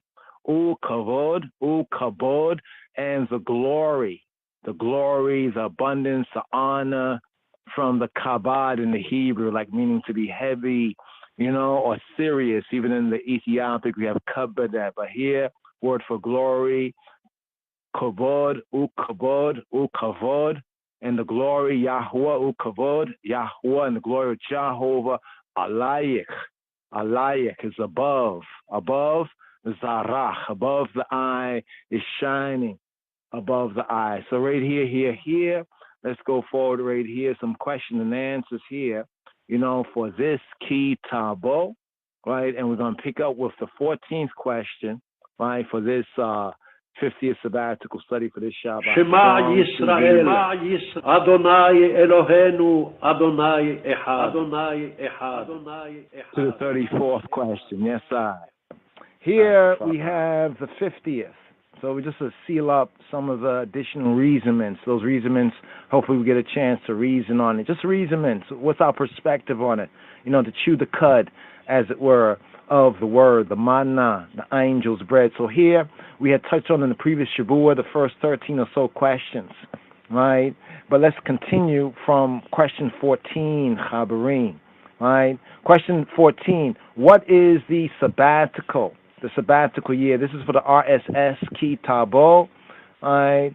Senbet begebahim gizeh, according to the Royal Amharic, the Orit, the Amharic Orit, you say the Torah, you know, within the Amharic there, when you enter in.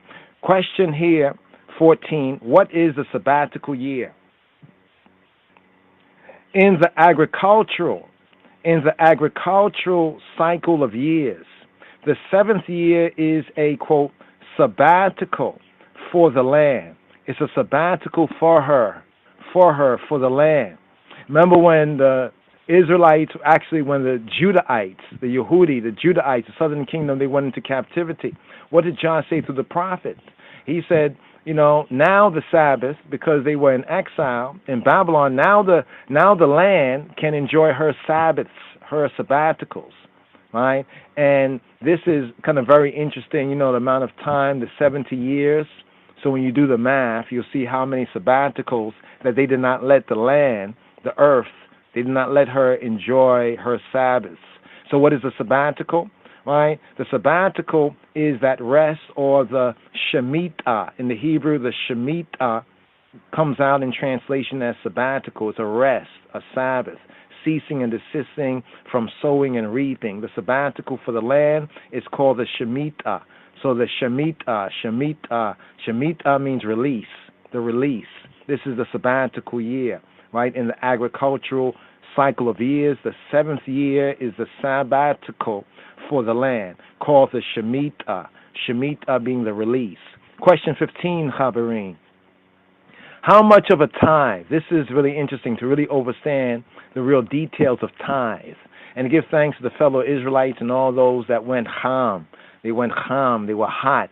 Remember back about a decade or two almost ago on the internet about the prosperity pastors and pimps, with their tithe and all the kind of things they were doing. But what's interesting is that even ones like Creflo Dollar, he is said to have said that, he got it all wrong. So let's get it right here. Question 15 for RSS number 50, ki-tavoo, when you enter in, when you go in. How much of a tithe is required to be given to Ha-Lewim, to the Levites, according to Deuteronomy chapter 14, verse 22? A tenth part. Now note this, however. Note this. This is part of with the teaching of Torah concerning tithe. Right? That after harvesting, you don't harvest every week now. There's a difference between the income and wages. Take note. Let's reason on that. So how much were they required to give to the Levites? A tenth part. But note this, however, that after harvesting 1/50th of the yield of the harvest of the income of the ground is separated for HaKohen, for the priest as teruma. Teruma. It's almost like a throwing it, like an up offering. It's like ruma means like to go up high, almost like a giving it up offering. Now after that, the tenth, the tithe, is given to Ha-Lewim. So once again, a tenth part, but you have to note this according to the precept. It's after harvesting 1/50th of the yield of the ground is separated for Ha-Kohen, for the priest as teruma, and after that, the tenth is given to Ha-Lewim, the Levite. Remember, all of the priests, the Kohen, right, are Levites, but not all the Levites are Kohen, are priests. Now, that time, that first one is called the Ma'aser Rishon. Ma'aser, the tithe, Ma'aser, from Aser, Eser, 10, Ma'aser Rishon, or the first tithe.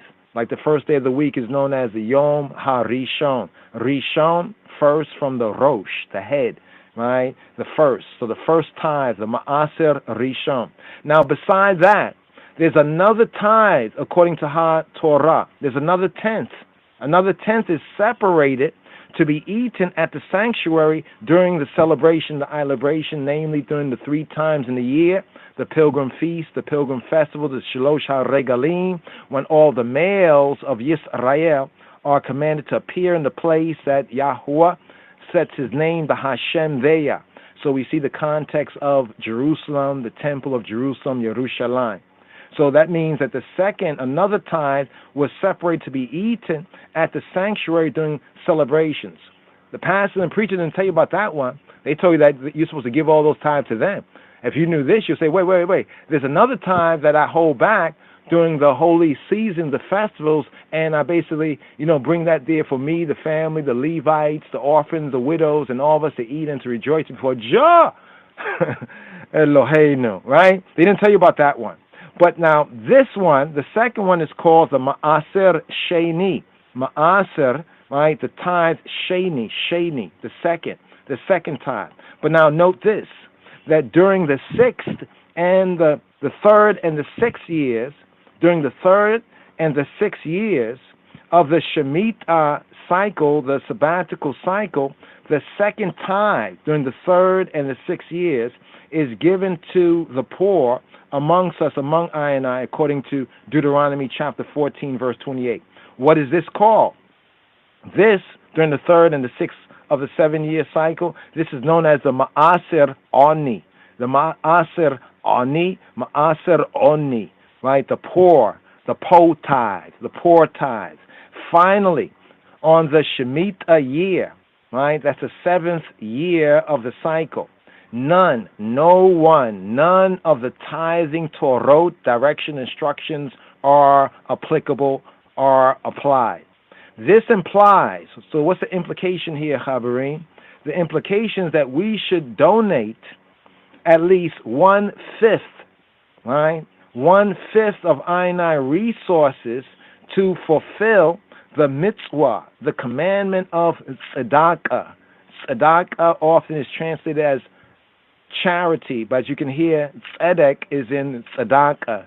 Tzedek means righteous and just. So what this is, tzedakah is righteous giving. So this implies that we should donate 1/5 of our resources to fulfill the commandment of tzedakah, of righteous giving. And note this as well, that money, or silver as we call it, kesef, is also acceptable form of tithing. Somebody say, oh, but money wasn't supposed to be given. Well, not as the first, the giving is from the land.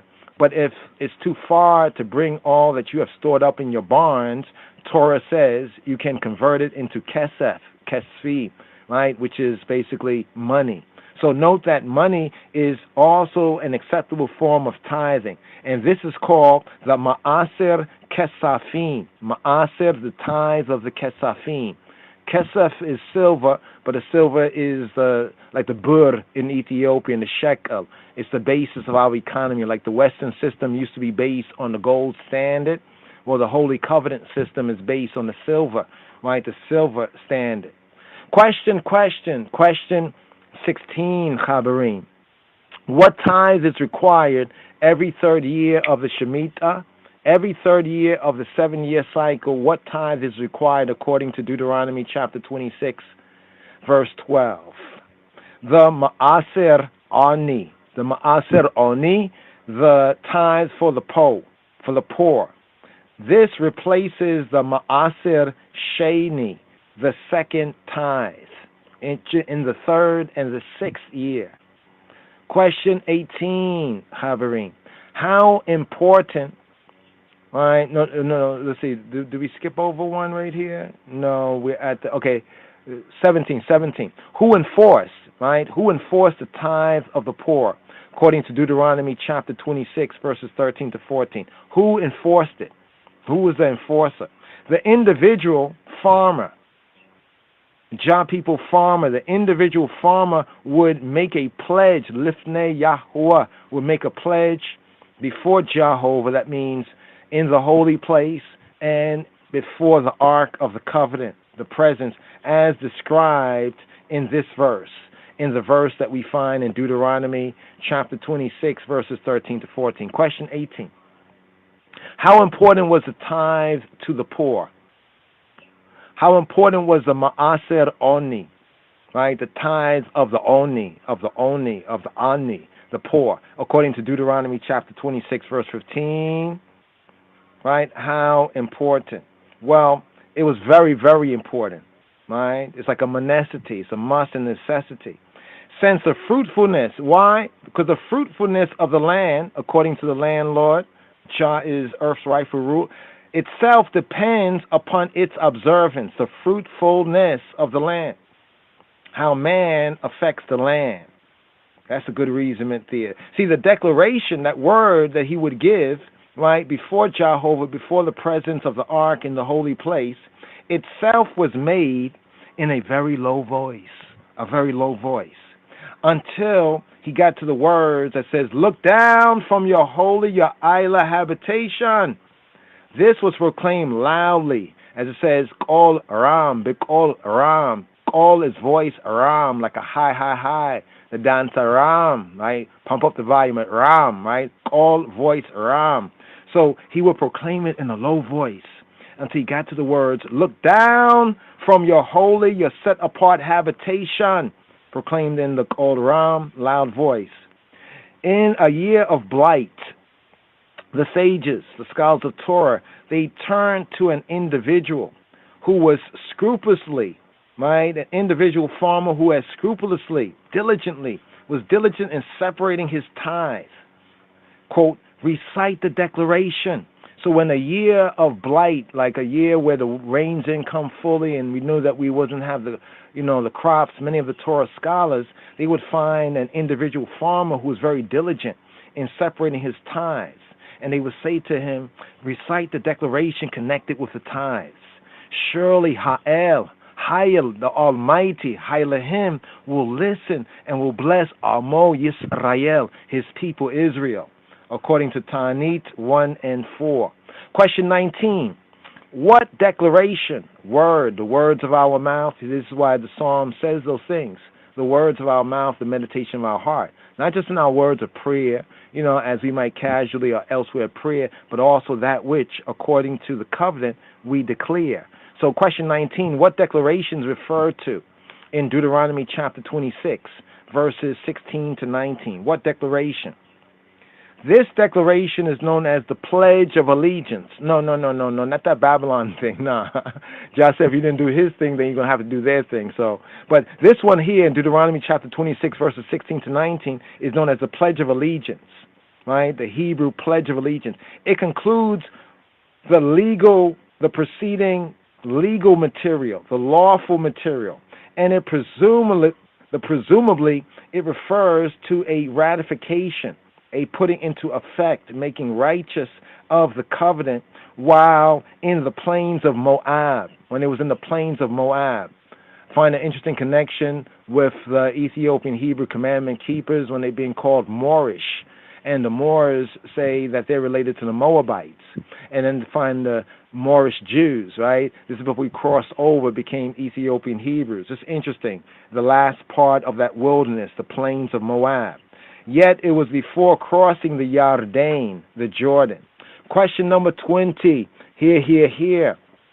What does Am Segula, in the Hebrew, Am Segula mean, according to Deuteronomy chapter 26, verses 18 to 19? The Hebrew Am Segula, it means a select nation or a treasured people. In some translation, they say a peculiar people.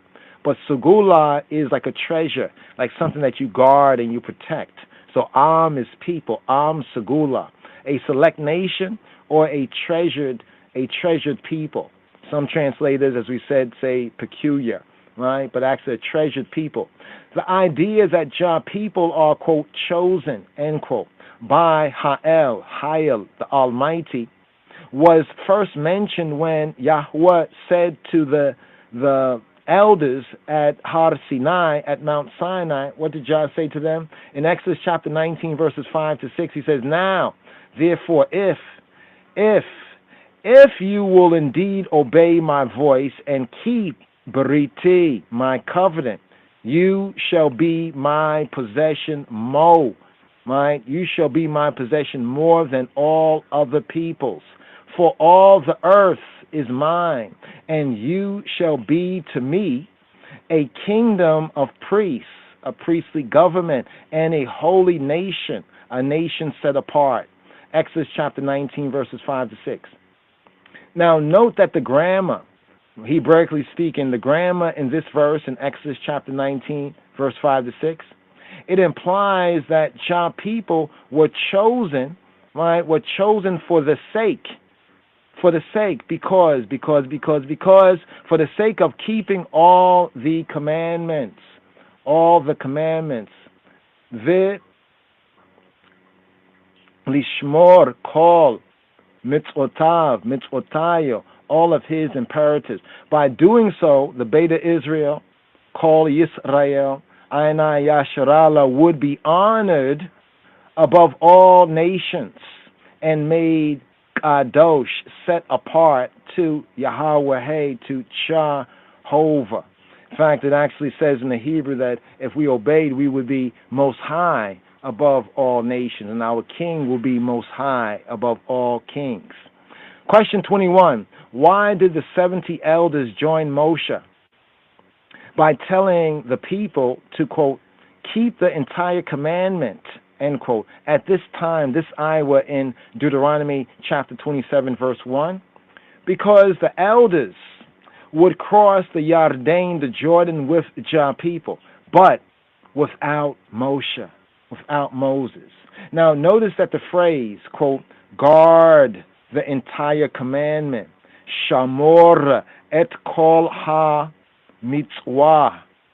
shamor et kol ha-mitzvah, guard the entire commandment, guard all of the commandment. This may refer, right, either to the entire Torah or to the instruction to inscribe the various laws on the stones as described in the following verses.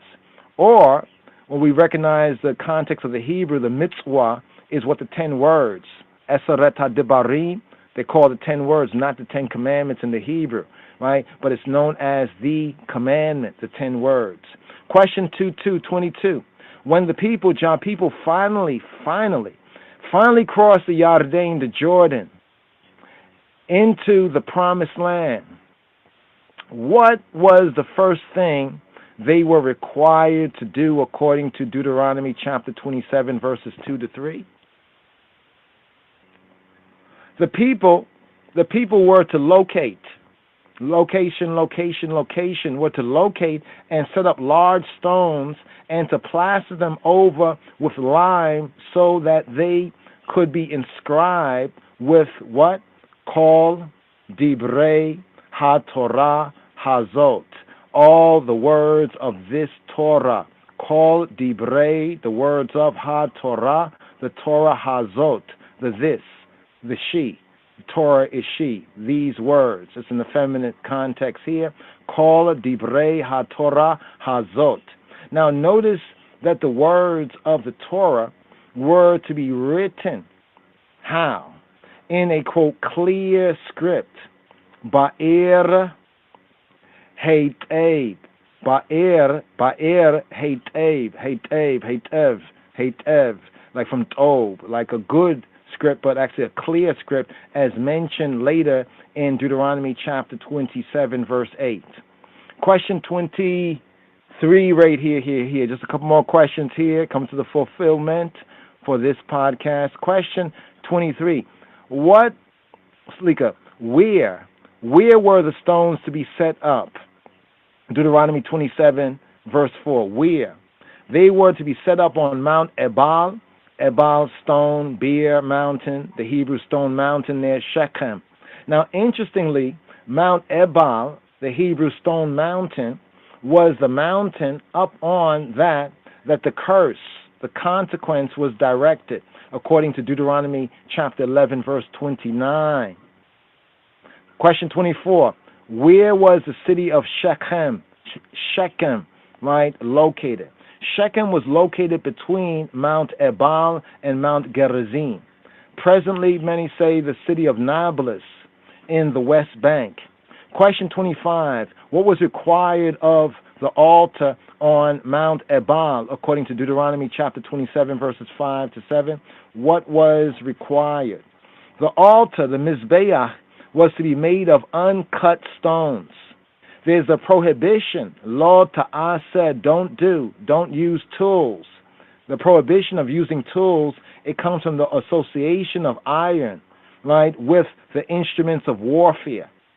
So why does it say don't cut the altar of uncut stones? Because the prohibition of using tools, it comes from the association of iron. Remember that we was moving from the brass age into the iron age, right? So iron was associated with weapons of warfare. Right? The opposite of the altar, the Mizbeach purpose of the altar. Upon the altar were to be sacrificed whole burnt offering, the olot, the holocaust, the consumption of full burnt offerings, and shalamim, peace offerings. Note that this altar appears to be different than the brazen altar. It's a different altar than the brazen altar of the sanctuary. Here, coming to a little fulfillment right here. Let's maybe give a couple more questions right here. But here, the seal psalm, the Baraka for the week to come, Psalm 67, also a Shabbat seal psalm, and beginning the first day with Baraka right here. Psalm 67. God be merciful unto us and bless us, and cause his face to shine upon us. Selah. That thy way may be known upon earth, thy saving health among all nations. Let the people praise thee, O God. Let all the people praise thee. O let the nations be glad and sing for joy. For thou shalt judge the people righteously and govern the nations upon earth. Selah. Let the people praise thee, O God.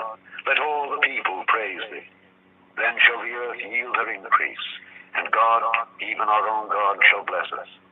God shall bless us, and all the ends of the earth shall fear him, shall fear him, shall fear him, shall fear him, shall fear him, shall fear him, shall fear him, shall fear him. And right there in Psalm 67, you see a datation, is an adaptation of the priestly blessing. This is also said sabbatically at Sabbath time and on the first day for the new Shabuah. So in Psalm 67, an adaptation. A couple more questions here before we fulfill right here. Here. Going to take it to at least the 33rd question, the 33rd, we said degree of the Q&As right here. So question 26. The requirement to write HaTorah in a clear script. Ba'ir Heitev. It suggested that translation of the text was problematic, according to Deuteronomy chapter 27, verse 8. Now, this is a discussion, a reasonment topic right here. Take note, Chaverim, in your copy books, hopefully the study books. All right? The ancient teaching states this, that, quote, one who translates a verse literally misinterprets the text. One who adds anything of his own is a blasphemer, according to Kiddushin 49 and 8. So one of the ancient teachings from the scholars of Torah is that one who translates a verse literally misrepresents the text. So when we have Paul, Rabbi Shaul saying, about the letter of the law, right? Not the letter of the law, but the spirit. Right, he's bringing that out right there. One who translates a verse literally misrepresents the text, not according to the letter of the law, but the spirit. But one who adds anything of his own is a blasphemer, right, according to Kiddushin 49a. Question 27. Why did Moshe and HaKohanim and the priests declare, Deuteronomy 27 verses 9 to 10, why did they declare, today, Hayom, today, y'all have become a nation. Today, y'all have become a nation. We talk about nationhood. We are a nation within a nation. We need to be a nation and rise up as a nation. And one to try different formulas of it. But here is the principle. Why did Moshe and HaKohanim and the priests declare, today you have become a nation to the people, to Jah people, in the plains of Moab? Remember Moab? Commandment keepers, congregation of living God, prior to, right, Ethiopian Hebrew and the Ethiopian designation, and that link there, the conquering line, the tribe of Judah, this man was born there, Ethiopia. They were known as the Moorish Jews, and the Moors say that Moorish is linked in the Bible with Moab. So they were in the plains of Moab, and it was in the plains of Moab that Moshe and the priests declared to them that today, Hayom, y'all have become a nation. Why? Well, on this day, Moshe, he began preparing for Moto, for his death. And he gave the scroll of HaTorah. People are funny, right? They say, how can Moses write about his death? But they're not even reading the rest of it. What did he do? He gave the scroll of Torah. It says he wrote the scroll of Torah, right? He had written to Halloween, to the Levites. One thing you find out about the Israelites, according to the narrative, that they were literate. Even the rank and file Israelites were literate, because the command, even in Deuteronomy chapter 6, verses 4 to 9, it says you have to write this, and you write this on your gates. How are they going to write if they don't know how to write? So they were literate, right? It was on this day that Moshe began preparing for his death, and he gave the scroll, right, the Megillah of HaTorah that he had written to Halloween, to the Levites, for safekeeping. Refer to Deuteronomy chapter 31, verse 9. Now the sages, the scholars of Torah, they link the idea of becoming a nation. In the Hebrew, the word for nation is goy, right? Goy kadosh, a nation set apart. With the study of the Torah, again, the Rebbanim, the ancient scholars of Torah, they link the idea of becoming a nation, so the root of nationhood, with the study of HaTorah, the study of John's directions and instructions. Since the phrase, what's the phrase we have right here? Hasket u Shema Yisrael. Hasket u Shema Yisrael. Hasket, keep silent. Hasket, keep silent. Hasket u and Shema Yisrael. And hear, O Israel. Hasket u Shema Yisrael. Keep silent. And hear, O Israel. This implied that Torah, the direction, instruction, the knowledge, the da'at, the gnosis, with their identity, their ID, as Ha'el, Hailahim, as Jehovah's chosen nation. This is similar to the Har Sinai, the Mount Sinai revelation, 40 years earlier, because we have a new generation here, the youths. Jah calling upon the youths because they are strong, right? Not the 40 years ago generation that was their fathers. Question 28. Which mountain was designated for Ha-Baraka, for the Barakot, for the blessing, the prosperity, the word sound, and power of increase, according to Deuteronomy chapter 27, verse 12? Well, this is Har Gerizim, Har Gerizim, the Mount of the Cutters, right? And this was near Shechem, right? That can mean the shoulder in one form or the burden in the next form. Apparently, Gerizim from Garaz, it means cutting up or cutting off. So some things we have to cut off for the baraka, for prosperity, for blessedness. Question 29. What tribes were to stand on, or some say near, Har Gerizim, according to Deuteronomy chapter 27, verse 12? Well, the 6 tribes, Shimon, Levi, Yehuda, Yissakhar, Yosef, and Binyamin. Simeon, Levi, Judah, Issachar, Joseph, and Benjamin. Now note that these were all descendants of Leah and Rachel, the 2 ladies, right, the 2 sisters, Leah and Rachel. They were not the descendants of the concubines, the maids, the handmaids, Zilpah and Bilhah. Question 30. What tribes were to stand on or near Mount Ebal, the Hebrew stone mountain? Deuteronomy chapter 27, verse 13. What 6 tribes? Reuben, Gad, Asher, Zebulun, Dan, Naphtali. Reuben, Gad, Asher, Zebulun, Dan, and Naphtali. Now note that apart from Reuben, and Zebulun, who are of, we have of Leah, Zebulun of Leah, all these were descendants of the concubines or the handmaidens, Zilpah and Bilhah. Question 31. That's interesting there. Question 31. Who were to recite the Barakot and the Kalalot, the blessing and the curses or consequences? Deuteronomy 27:14. Who was to recite it? Ha-Lewim. Who were to recite it? Ha-Lewim. The Levites were to declare them with a Kol Ram, with a loud voice, or a voice Kol Ram.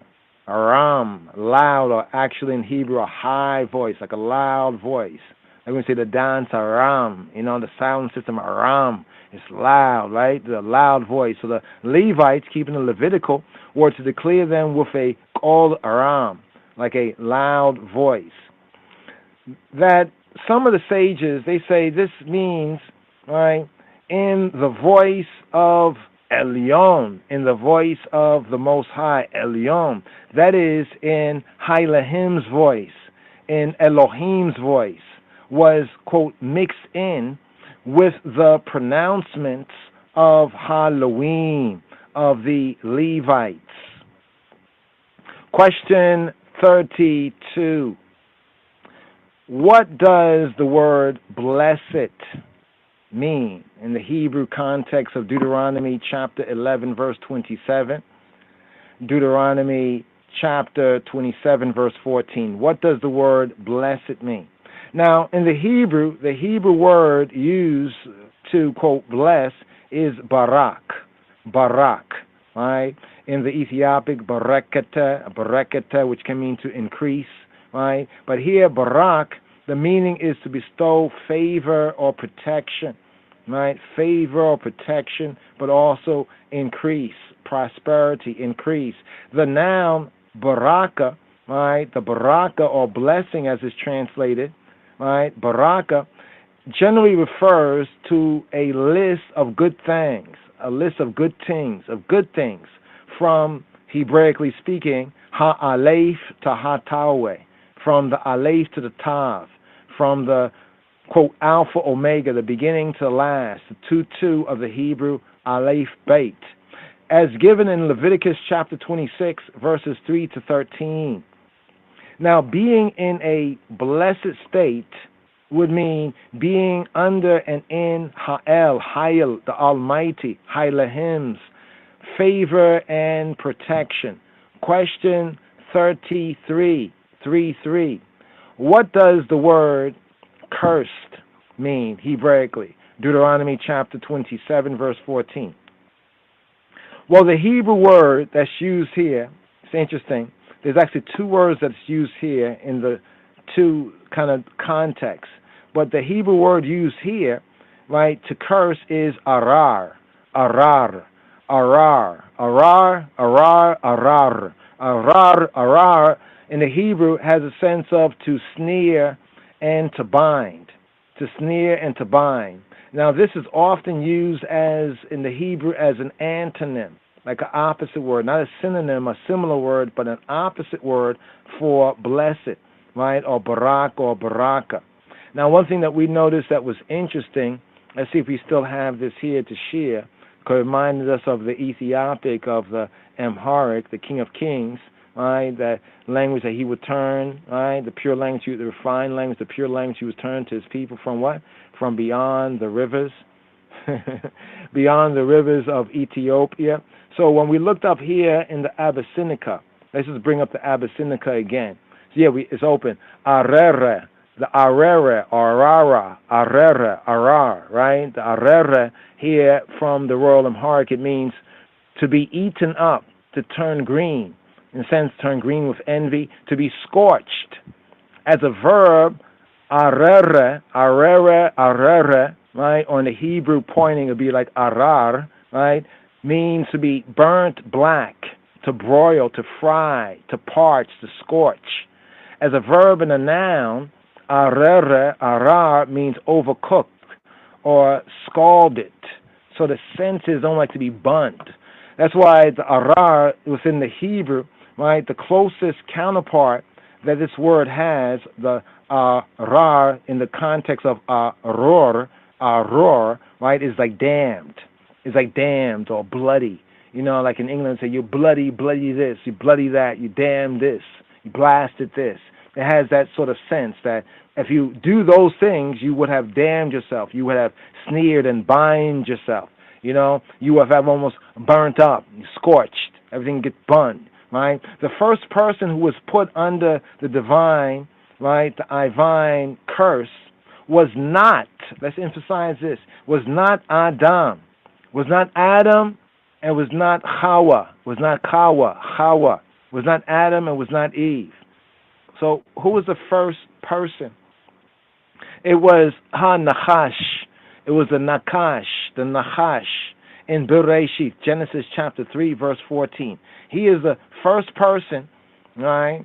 The first person, according to the Hebrew scripture, that was put under the arar, under the curse. Not Adam, not Hawa. They were told what the consequences. And notice how the consequences to their ucking up was to the land and was to the same thing that we would be blessed in. The fruit of the land, the fruit of the womb, that's the context there. But it was Ha-Nachash. It was the reptilian, right? It was the serpent that was put under the consequence. Later, after that, it was Cain, red eye and envious. Cain, he came under the general curse of the land. The general curse of the land, we find that in Bereshit in Genesis 4:1. It says 4:11, right? Information, check it out. Check out the information. There's another verb that's used as well that is translated to curse. So when you're looking in the King James translation, you'll see curse here, curse there. It may not be the same word. Usually it's not, but there's a context when you recognize, well, which word is used where. But the other verb is kalal. We have kalal. Let's bring this up in Amharic. We know this from Amharic as well, the Afro-Shemitic language. That's why I say this man will be born there. You know what I mean? Because they speak of the language, you know what I mean? But here we have kelele, kelil, kelele. Let's look up this right here. Kelele in the Hebrew, right? Well, kalele, that enunciation is the Amharic. In the Hebrew, we would point it as kalal. Kalal, like dialect. Kalal, kalele. Kalele, kalal. What does kalele mean? It means to be foolish. To like be easy, be easier, like easy peasy. But the sense of the easy peasy is not in a good sense, but like full. Kalele can also mean to lose weight, in the sense of becoming light. Becoming not light as illumination, but becoming of you have no gravity, no kabod, no kabada. There's no weight. Gravity is weight, right? Become light. Act disrespectfully, kalele, kalal. To stew. He's stewing on something, kalal, kalele.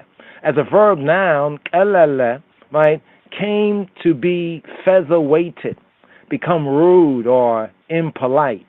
Also, we have in the sense of becoming like trifle, like something becoming trifle. There's another form of this right here. Let's see if we could get the kalil, just to share the kalil. Kalil here, right? Okay, it doesn't go into that right here, but it's like something light trifling, right? Light trifling. You know, like somebody not treating you proper, treating you like, kind of out of your nature, right? But here from the Hebrew now, the word to curse, the second verb or the other verb is kalal, right? What does kalal mean? This refers more to speaking evil, right? Like speaking foolishly, or, you're playing with somebody's name, so to speak, on that level, like speaking evil. The context here, speaking evil.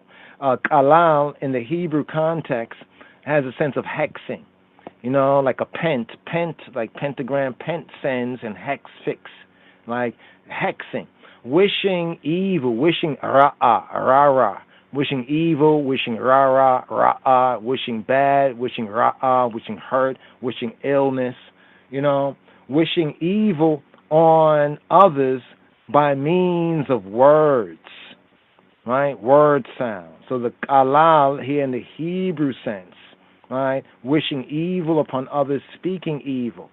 So the noun form of it here is kalala.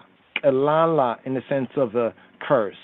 Kalal, kalele is the verb. Here is the noun kalala, right? Kalala introduces the series, right? The kalalot of consequences or curses that would come for disobedience. Lo shema'a, not hearing, not heeding, right? Not obeying. Disobedience to Ha'el, Hayel, the Almighty's covenant, Berit.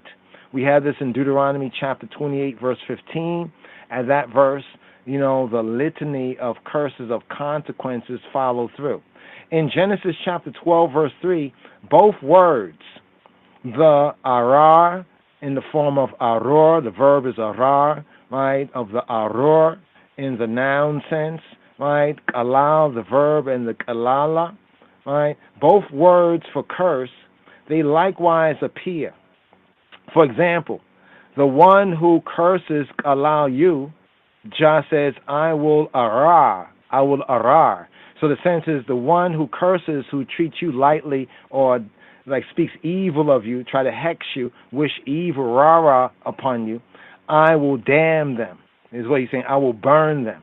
In other words, I will scorch them. The one who allow you, I will arar. Bringing out that sense right there. I know I said I was going to take it to the 33rd. Let's just one more, 34th right here. All right. In Joshua 8 and 33, Yehoshua, Joshua 8:33. What do we read? We read that Ha-Kohanim, the priests, and Ha-Lewim, the Levites, they stood in the valley between the mountains. So how could they stand at Gerizim?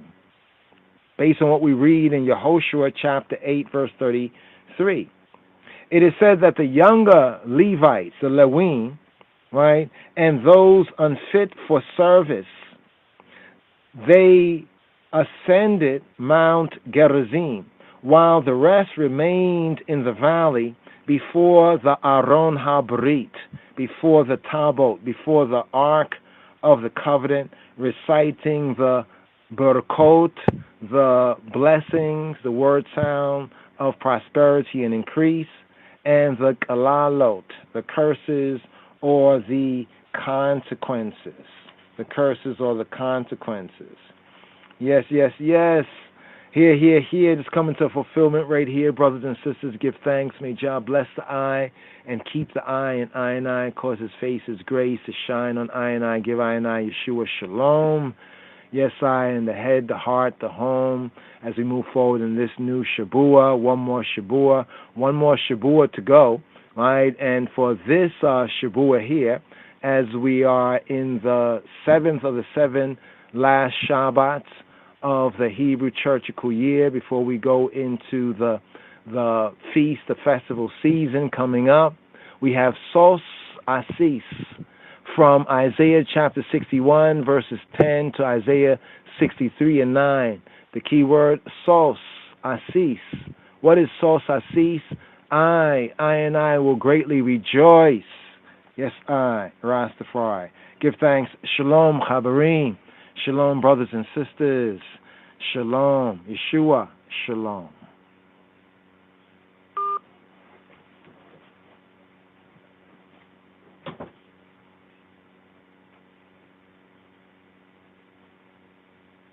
Yes, yes, yes, yes, yes, brothers and sisters and brothers here.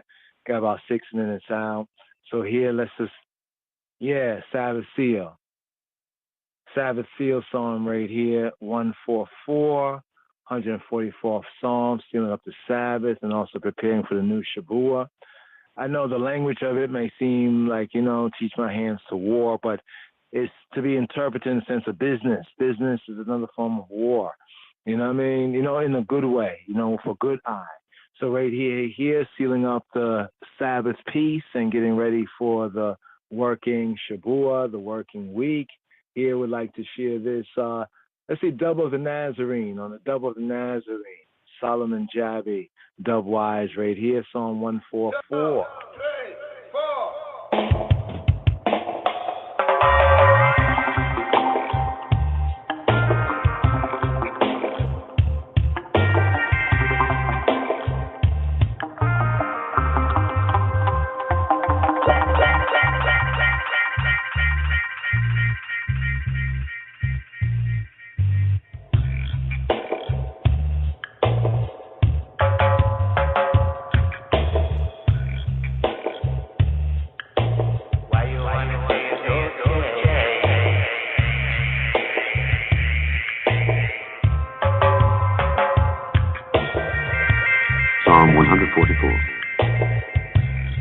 Blessed be the Lord my strength, which teacheth my hands to war and my fingers to fight.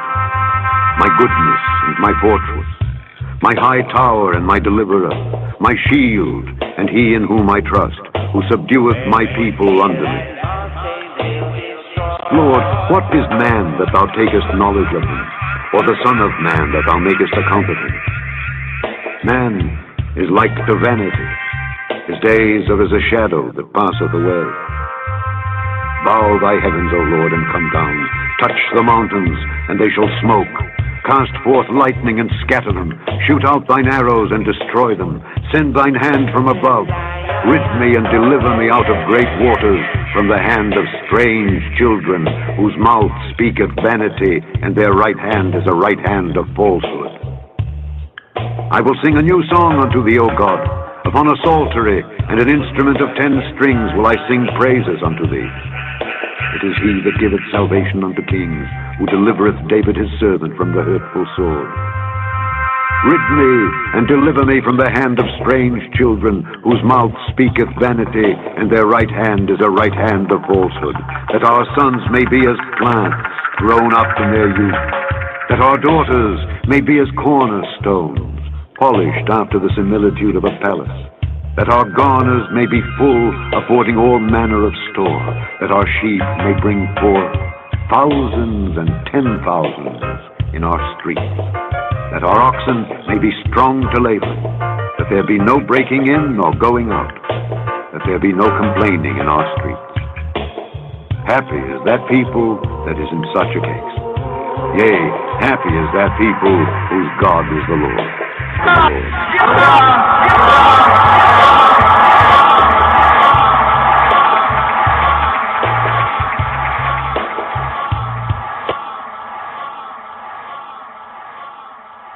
Yes, yes, yes. Today's daily psalm for the first day. Today's daily psalm is Psalm 134. Didn't have an opportunity to get into that right here. This Torah reading and feeding and this Shabbat. Kumi, Uri, rise and shine. But here, Psalm 67 as a psalm of Baraka, Barakat, blessedness. Right here, Psalm 67, right here on the outro. Shalom, Harim, shalom. Have a good first day. Pause. Yeah, have a good first day. And if it's a good first day, the Ehud, the first day of the Shabua, of the week, of the strong, make it sabbatically strong, throughout, Aliyah day, chant a psalm, do good. Yes, I keep the mitzvah, keep the command. Yes, I. Blessed be the King of Kings. Hashem Yeshua. Psalm 67. God be merciful unto us, and bless us, and cause his face to shine upon us. Selah.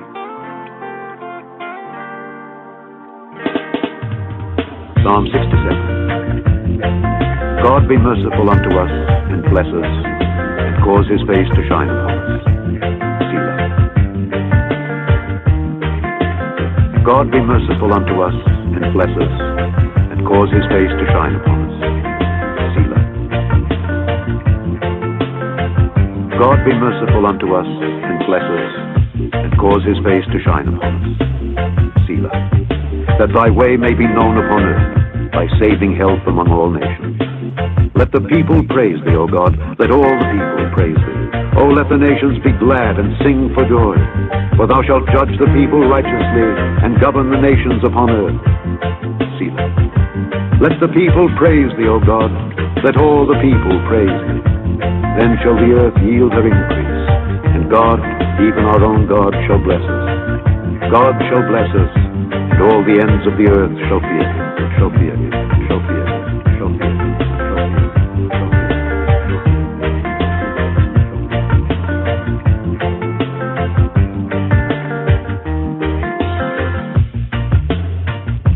Psalm 67. God be merciful unto us, and bless us, and cause his face to shine upon us.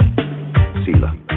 That thy way may be known upon earth, thy saving help, thy saving help, thy saving help, thy saving help.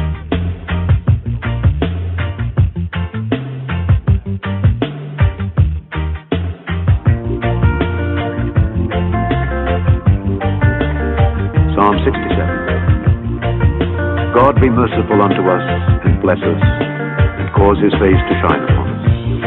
Selah. That thy way may be known upon earth, thy saving help among all nations. Let the people praise thee, O God, let all the people praise thee. O let the nations be glad and sing for joy, for thou shalt judge the people righteously, and govern the nations upon earth. Selah. Let the people praise thee, O God, let all the people praise thee. Then shall the earth yield her increase, and God, even our own God, shall bless us. God shall bless us, and all the ends of the earth shall fear him, shall fear him, shall fear him, shall fear him, shall fear him, shall fear him, shall fear him.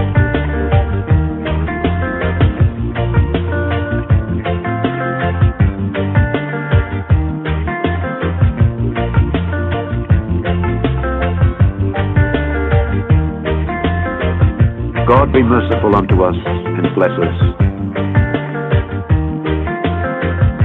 God be merciful unto us, and bless us, and cause his face to shine upon us. Selah. God be merciful unto us, and bless us, and cause his face to shine upon us. Selah. God be merciful unto us, and bless us, and cause his face to shine upon us. Selah.